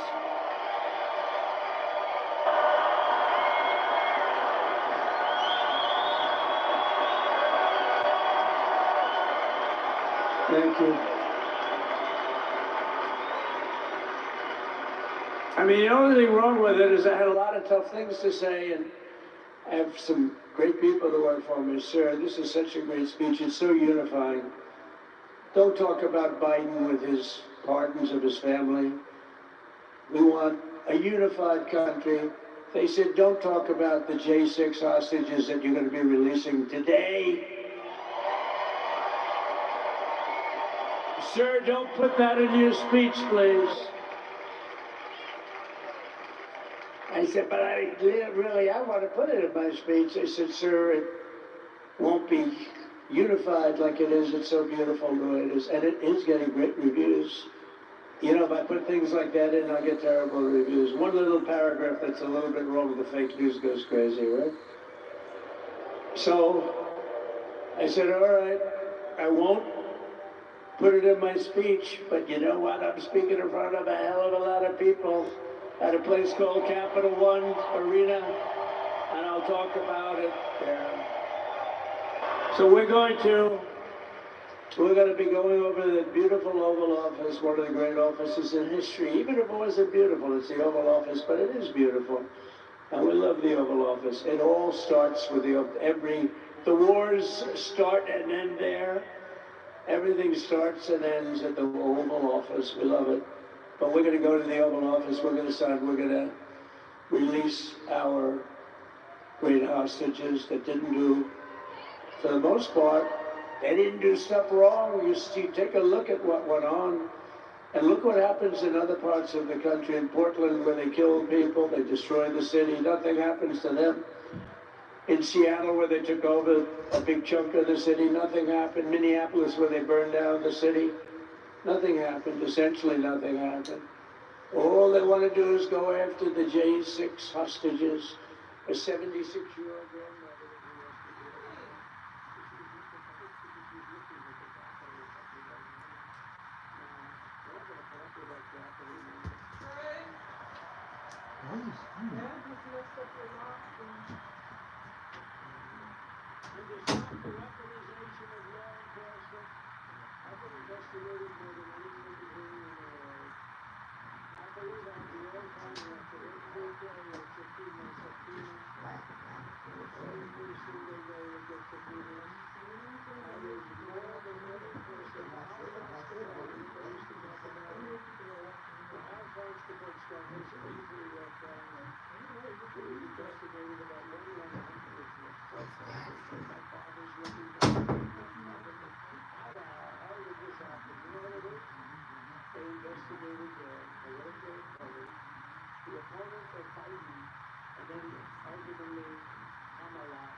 because you don't have any.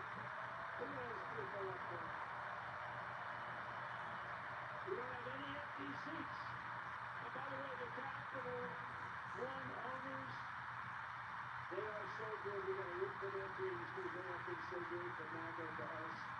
And I just want to thank Ted and everybody. You guys have been fantastic. And the ice hockey team's been great.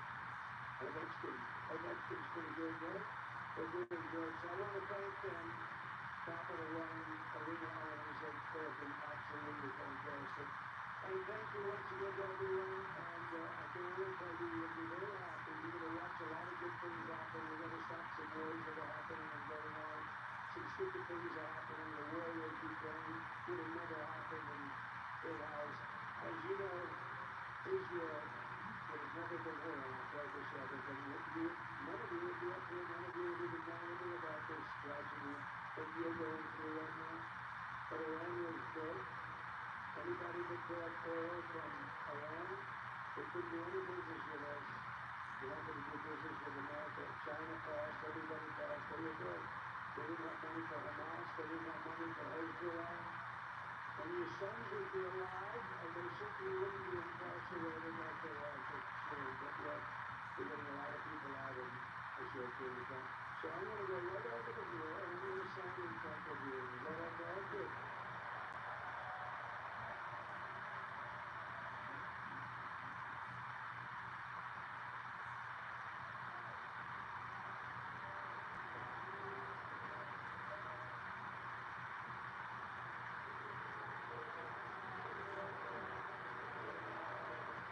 So there he is, the President of the United States. He's meeting with some of the family members of the Israeli hostages being held by Hamas in Gaza. You see them, they were invited to come up to the stage, and he's speaking to them right now. He's going to walk over to the desk and start signing some executive orders and some pardons.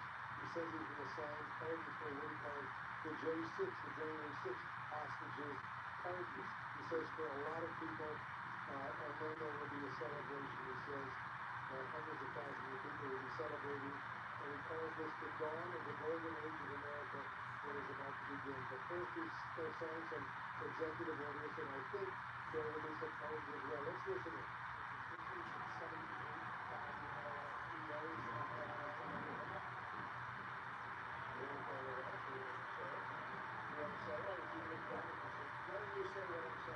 Sure. The first item that President Trump is signing is the rescission of 78 Biden-era executive actions, executive orders, presidential memoranda, and others.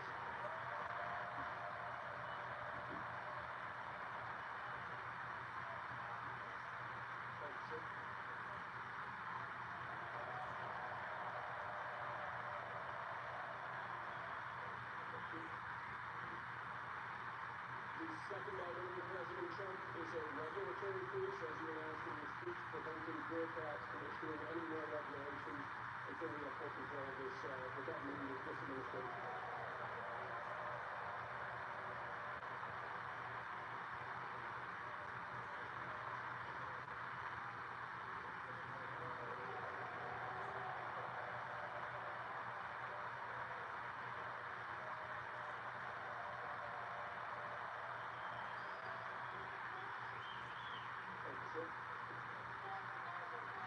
The next item, sir, is a freeze on all federal hiring, except for the military and the many other excluded categories. Again, that full control of the government is achieved, and we understand the objectives of government going forward.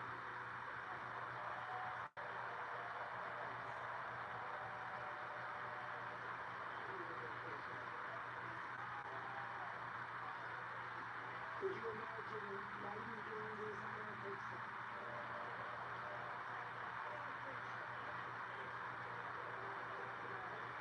Sir, the next item, as you announced in your speech, is a requirement that federal workers return to full-time in-person work immediately.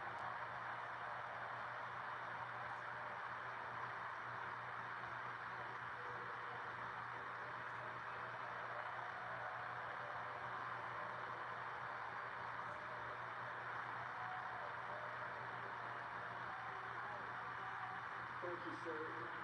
Next, we have a directive to every department and agency in the federal government to address the cost of living crisis that has cost Americans so dearly.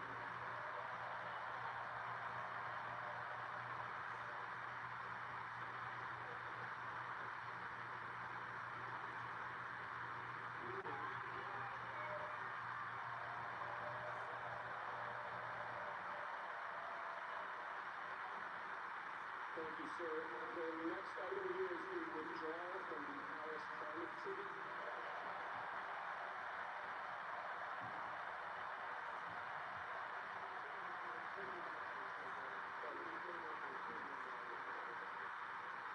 Yes, sir.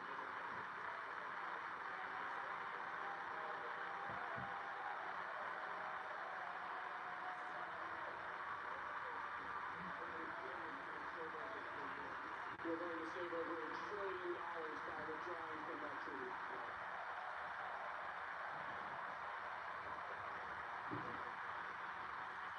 And the next item, sir, is a letter that will be transmitted to the United Nations explaining that we are withdrawing from the Paris Climate Treaty.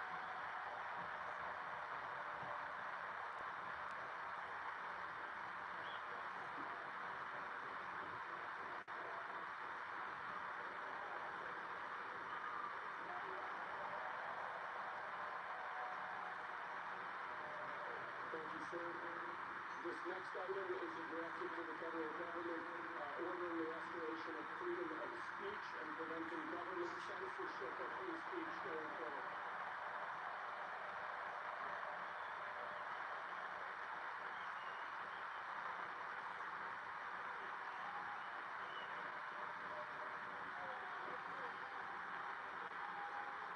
And lastly, sir, before we go back to the Oval Office to sign a large number of other items, is a directive to the federal government ending the weaponization of government against the political adversaries of the previous administration, as we've seen.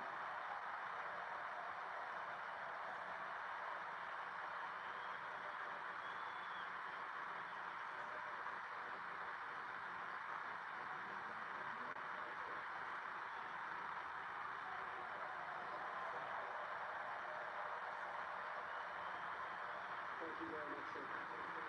Appreciate it.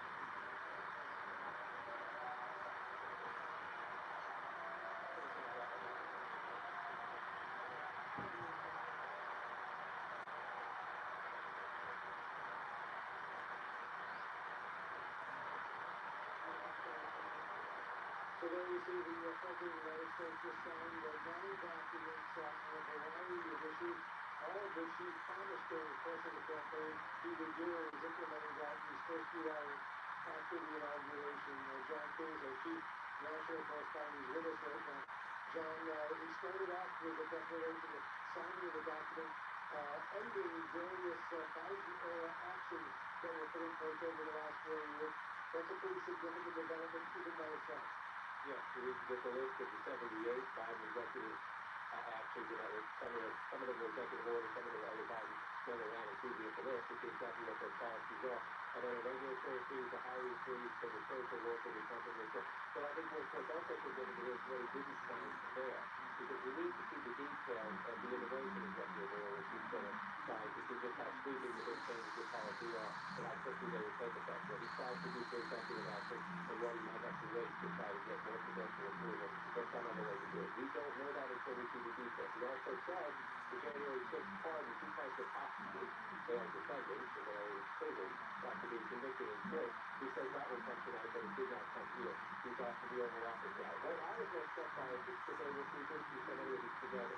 This is the day we turn the page to the new administration. It's certainly a day where maybe you have a few critiques of the last administration when there's a change of power, but you're mostly looking forward. And when we see the immigration policy, we will get that. And when we see the January 6th pardons, we will be there. When we see other regional policies, we will be there. But what we heard there is largely a reminder that we are going to keep fighting, keep litigating. He says the weaponization of the Justice Department, even after the Special Conference Expo, the January 6th, and then he talks of hostages. A long series of chiefs of the Biden administration there. So it is a new administration that with very familiar grievances that play very well in the hall because that is Trump's most polling base. I do think there is a risk for the new president. He did win the popular vote because a lot of people were frustrated with the cost of living, frustrated with President Biden and then Vice President Harris for other reasons. That slice of Trump's political base, the new base, which might be taken from 40 to 49, I'm not sure they want to relive on it, but we're about to find that out because he shows no sign of letting that stuff go. We're saying about Laura Percy, I see on the chief thing, and Laura, he didn't announce any signing of any document pardoning some of the January 6th rioters who stormed the U.S. Capitol to protest the election of Joe Biden and to try to prevent Joe Biden from becoming the president of the United States. Although he's now off to the White House to get into a motorcade from the Capitol building and head over to the White House to short little drive over to the New York City where he's going to sign some more documents. I assume he's going to sign some pardons for some of the January 6th rioters who are already in jail, some for violent crimes, some for non-violent crimes. He's going to commute the sentences, presumably, at least he indicated earlier, he might commute the sentences of those who are convicted of attacking police officers as opposed to punishing them. But explain the legal difference. But there's two categories here of sentences that a president can actually give. One is the pardon power, which essentially forgives the actual crime. The other way to the record, but it does allow you to restore your civil rights in things like gun ownership, being able to apply for certain officers, the right to vote as well. The other aspect of it comes with so we can reduce it a particular expenses. Not that they need a pardon, but both of them have the similar effect of the President of the United States doing what the Congress cannot undo, or with the federal level, of course. I would expect for him to actually have some sense of these pardons here, given the size, of course, his day one promises. If you notice there are people knowledgeable about the numbers we're going to talk about, we have that there's more than 1,730 people convicted of misdemeanor offenses such as January 6th. They have charged more than 1,580 people and secured about 1,270 convictions so far, with about 300 pending cases. If the president were to pardon or commute all that, that would be a great number of a broad keeping authority. Also, anyone who has been president in prison could go free. Others have already served their sentence. So the thing we need to keep in mind here, of course, is that we still have other categories of people who might indeed get the benefit of the pardon, and it's a huge benefit of clemency. We don't know if it's the category of simply non-violent offenders, or could you qualify it as actual violence? Remember, we just heard you have student loans, those particular conspiracy. And in that particular time, you're talking about people who are planning, and so it's in the midst of the violence. Will they be categorized in a similar way as the others? Let's do it differently. Let's do it at the White House. What might come up? He also announced that he was ordering an immediate freeze on all federal hirings with the exception of the U.S. military. Legally speaking, I assume he could do that, is that right? Yeah, the great deal of discussion. And one of the things that I would caveat until we're able to get full control of the government, it's almost appeared as if he was trying to have a interim learning period. We'll have to see how that unfolds. But we're really looking at the most controversial aspects of it, of course, including the regulatory freezes, the return to work, the cost of living. But the idea of exploring freedom of speech, that is important, and it is one, and the no infringement of free speech going forward. Well, that's the expectation of our government as is. That's the First Amendment principle. So how we want to effectuate that in a particular avenues of the president, freedom of association, the press, or other aspects of it, he did not clarify or what reference to those details, and it appears to be a symbolic gesture as of now. And very quickly, the ninth document he signed was to end the weaponization of government. Explain what he's talking about. Well, he has used it as a rallying cry to suggest that he has been present in a two-tiered system of justice where people are going after political adversaries. Now, this is quite critical to many people because he has spoken about this issue and also talked about retribution potential. And remember, King Gandhi, a children like this, said there's no enemy's list to the Department of Justice. So they want to understand, as he has alluded to his comments about the decision of now his predecessor, Joe Biden, and his decision to give exemption pardon, if you see that as the same category of weaponization or otherwise. This is going to be a looming question as to how the orders will be carried out. And of course, the President has to tell earlier today is supposed to be the FBI director. What will his stance be, and will it be in line with what King Gandhi has said she will effectuate? All right, folks, thanks very much, campaign thanks to you as well. And of course, stay with CNN, much more about special coverage of President Trump's inauguration with Aaron Grant in Washington. That comes up now.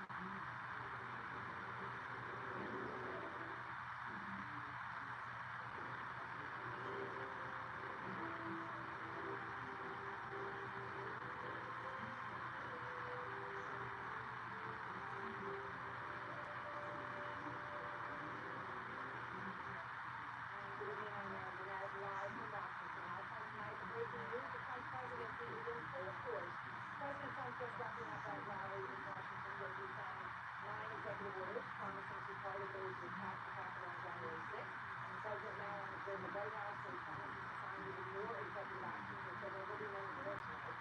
Moments ago, he signed orders including revoking nearly 80 of Biden's executive orders and actions, released on Biden's TV, as well as withdrawing from Paris climate treaty, using all federal hiring, requiring federal workers to return to the office 5 days a week.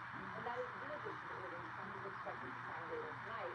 Those include the formal declaration of a national emergency at the southern border and ending birthright citizenship. That, of course, is a right in the Constitution, but if you are born in the United States, you are a citizen.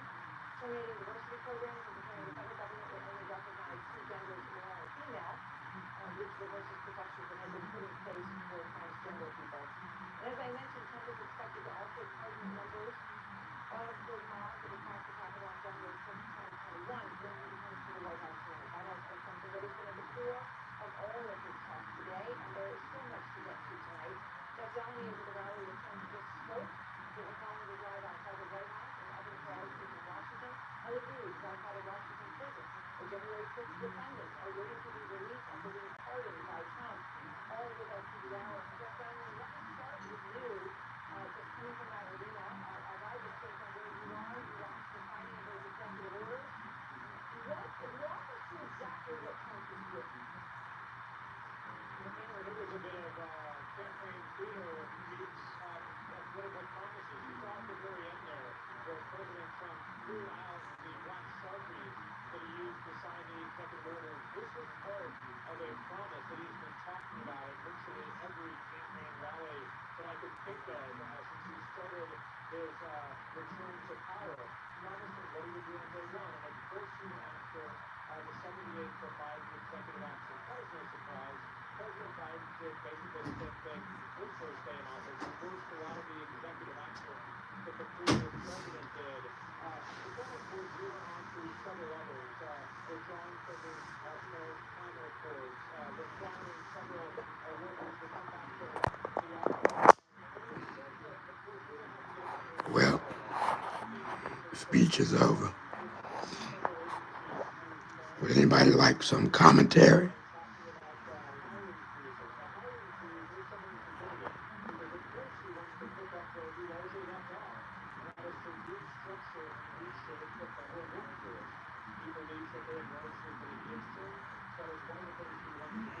Trump revokes nearly 80 executive action.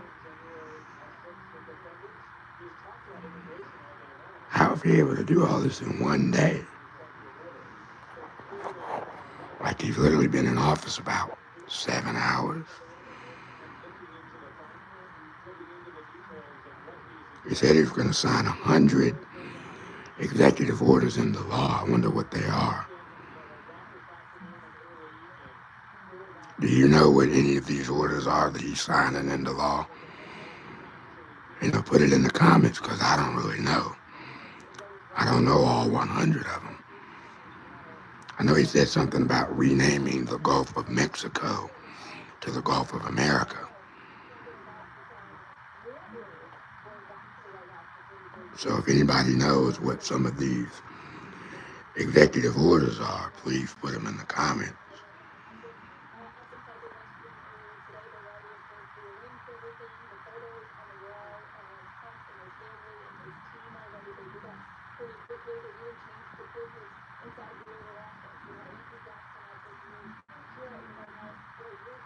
Here's a fun fact. This is actually the first inauguration since COVID. Because I remember when Biden got inaugurated. there weren't a lot of, there were considerably fewer people that were watching it, and I think the parade was virtual because of the lockdown. So this is truly a sign of America coming back.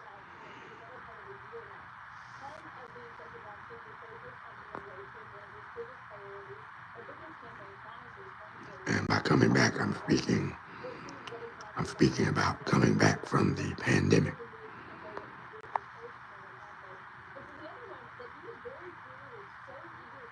So did anybody have any disagreements about Trump? You know, do you think he's the best president that we're ever going to have, or do you think that he is a fascist, a dictator? You know, do you think that he should be running the country? How do you think your lives are going to change under Trump? You know, put it in the comments, you know.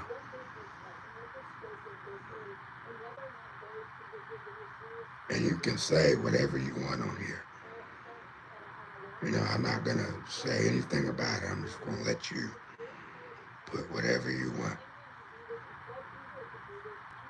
You know, because America's about free speech, and so if you don't like Trump, you know, you can say it.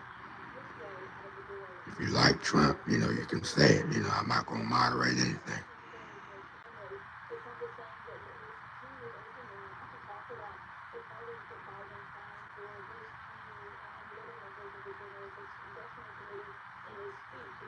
There's a poll there's a poll that should pop up when you log in. You can just answer on the poll, or you can answer in the chat. And if you like what you saw today, hit that subscribe button. I'm thinking about doing more lives in the future.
How do you feel that Donald Trump was inaugurated on Martin Luther King Day?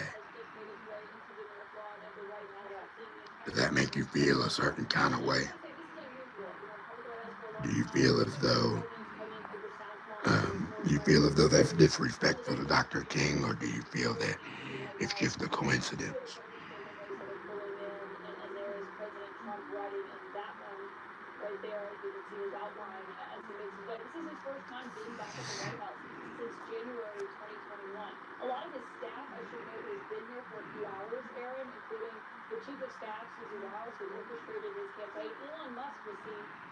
I'm thinking about maybe going live on TikTok, but it turns out you have to have, I think, 10,000 followers, which is a lot. You know, I was able to start live streaming on my phone on YouTube after 50 subscribers, and that was about a year and a half ago. about 2 years ago, I think maybe, yeah, just about 2 years ago, I was able to go live on YouTube. See that here, which is the visual manifestation of it, but that has been the tone and the feeling. I spent the day in that Capitol Arena. That is the way that his supporters feel. They are back. He is back. One of the lines that really stuck out to me is he said, I returned to the presidency confident and optimistic. It does feel different than 8 years ago when it sort of felt like Washington was befuddled by what is this going to look like? And frankly, even Oh, he's arriving at the White House. I can tell him to get what I want. He comes back in now knowing exactly how to get what he wants, and he's using those trophies on the first day of president. And sure, Michael, he is going in. Must be kind of nostalgic for Trump, you know, because he's lived in the White House he's already lived there for 4 years, you know, from 2017 to early 2021. So I would imagine it'd be nostalgic for him to step back into the White House again, you know.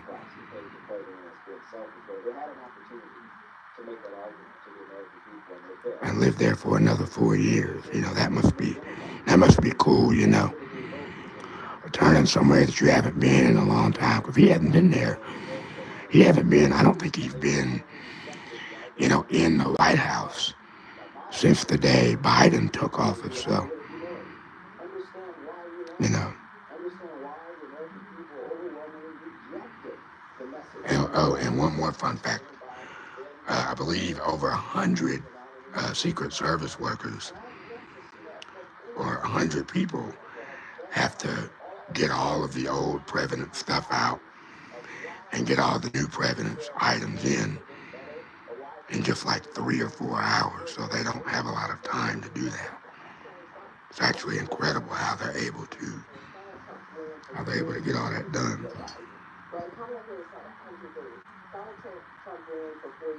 I was just talking to my friend Paul earlier, and I said, well, how do you beat someone who's such an incredible showman who has a penchant for lying for 4 years to be with the people? I can tell you, Mr. David. I know him. He's a friend of my father's. I didn't even notice that. You said you couldn't hear the audio. Yeah, sorry about that. My dad came in and he kind of turned the audio down a little bit. But you know, the gist is, you know, he's the new president of the U.S.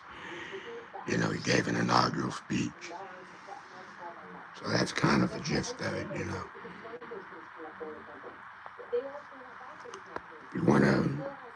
If you want to hear anything that you may have missed during this live stream because of the volume, all you have to do is watch the news for the next 4 years. And that's all I know to tell you. They said they had the inauguration indoors because of the snow and, you know, that it was cold and frigid. But I find that a little strange because if you remember, if anybody on here is old enough to remember, I know, of course, Mr. David is, but in 2009, when Obama was inaugurated, they had it outside and it was frigid, like there was snow on the ground. You know, it was frigid. You know, so I found that a little weird. What do you guys think? You think that that was the true reason? Do you think that the inauguration was held indoors because of weather concerns? You know, me personally, I think the obvious reason is the elephant in the room is, you know, Trump has had to kind of have beefed up security. Unfortunately, his life has been in danger. You know, he's had 3 attempts on his life between July and now. And, you know, obviously there's no place for that in this country. No matter if you voted for Trump or not, there's absolutely no place for threats against his life, no place for, you know, assassination attempts, any of that. So one thing I will say is, please don't say No, you can say whatever you want, except threats, except you can't threaten his life.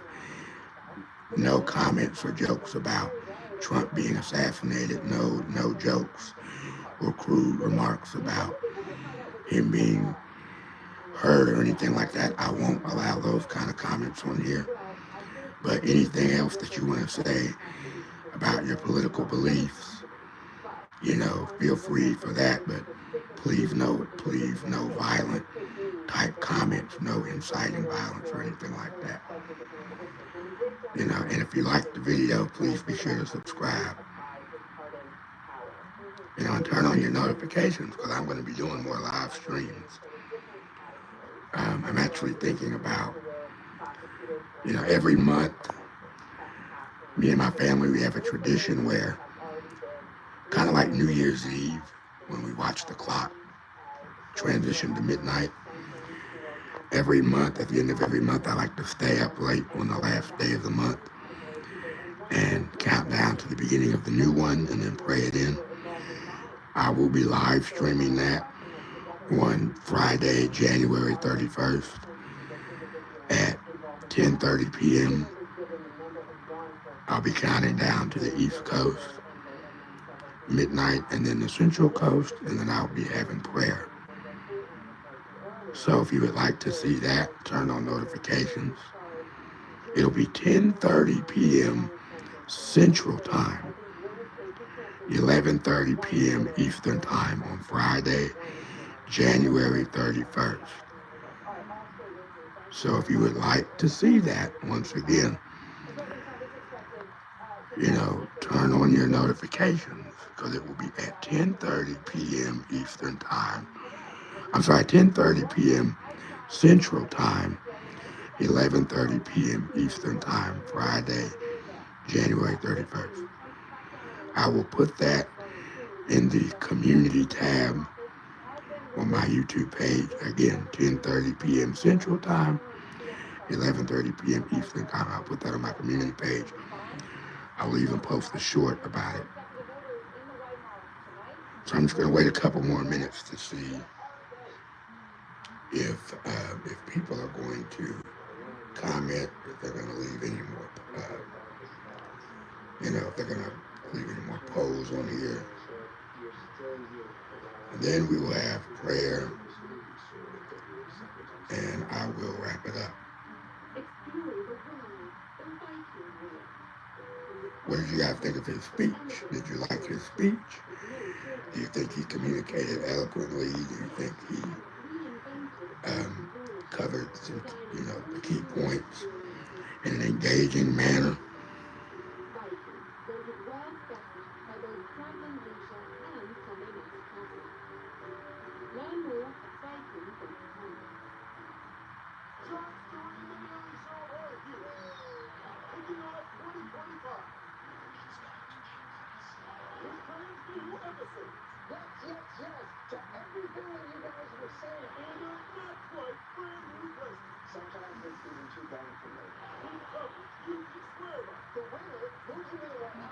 And I'm going to give it about 7 more minutes, and then I will wrap this up.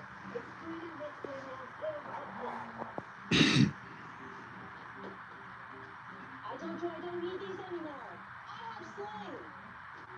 Okay, well then, I'm less sling to go than yours. I need to stay informed. Thank you very much. Nice one. No, sling is an easy one and quick and reliable manner. And a wonderful price. It's quick and time price for the global news coverage that sling provides. Okay, give it all. The most important news at the best price. Sling lets you do anything. Nice going, Lou. Nothing like a little confidence boost to help ease you back into the dating scene. Of course, that also includes having a smile you feel good about. Fortunately, Austedo specializes in dentures and implants made just for you with affordable options and flexible ways to pay. And now there's $0 down plus 0 interest at paid in full in 18 months. Helping our patients get their best smile forward. It's one more way. And this live stream will be public even after it's over. It'll be public, so you can go back and watch it again, or You can send it to friends, you know. So if they didn't get to see his speech, you know, please send this to a friend of yours, a family member, after this is over, so they can watch it on replay. You know, it might take an hour or two for this to actually upload to YouTube. So if you go to find it and it says it's still loading or whatever, you know, wait a couple hours. And if you have a family member that loves Trump, you know, you can send it to them, they can watch it, and then they can comment and give their opinions. I think the polls will still be up. I think you'll still be able to comment after this is over.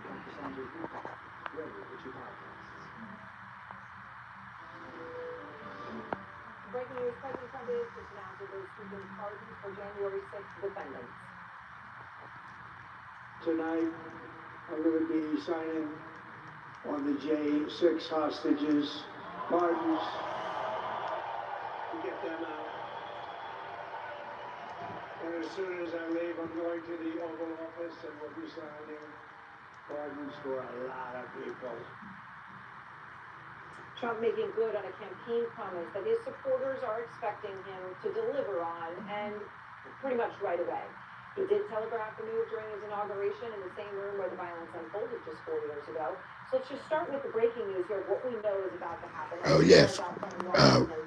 What do you guys think about the insurrection attempt on the Capitol? How do you feel that 4 years ago there was an insurrection? There was, you know, we had January 6th on the Capitol.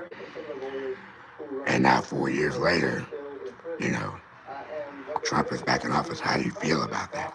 The possibility is that they could be released as soon as tonight. And so how does that happen? Well, we do know this. We know that the White House has not officially made any announcements about who's getting pardoned, who's getting commutations. We know that at least some of the people who were prosecuted over these January 6 cases are getting commutations and some are getting pardons.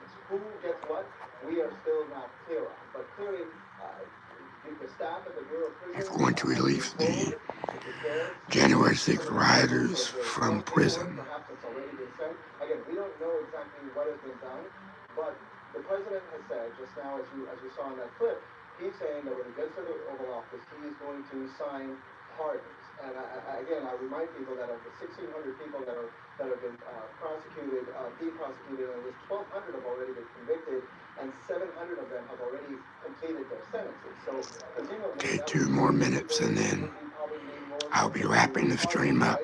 And what Donald Trump is asking for, what he wants to do, is to show on day one some impact of his election.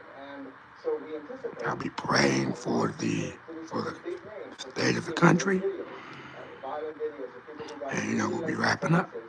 They could be receiving at least, at the very least, a commutation, which would allow them to get out of prison, perhaps as soon as tonight or in the next day or so. I mean, incredible as soon as tonight, Evan. I'm curious, though, what your understanding is, your reporting is on why the lack of clarity. I mean, something you wanted to do right away, but yet... Once again, if you like the stream, if you liked what you see, if you like the commentary, please subscribe to the channel. I will be doing more lives in the future. That reflects a little bit of the uncertainty that the president himself has injected into this process. Look, people behind the scenes, some of his advisors... If you would like to stay for prayer, you can. If you don't, you can, you know, you can leave. You know.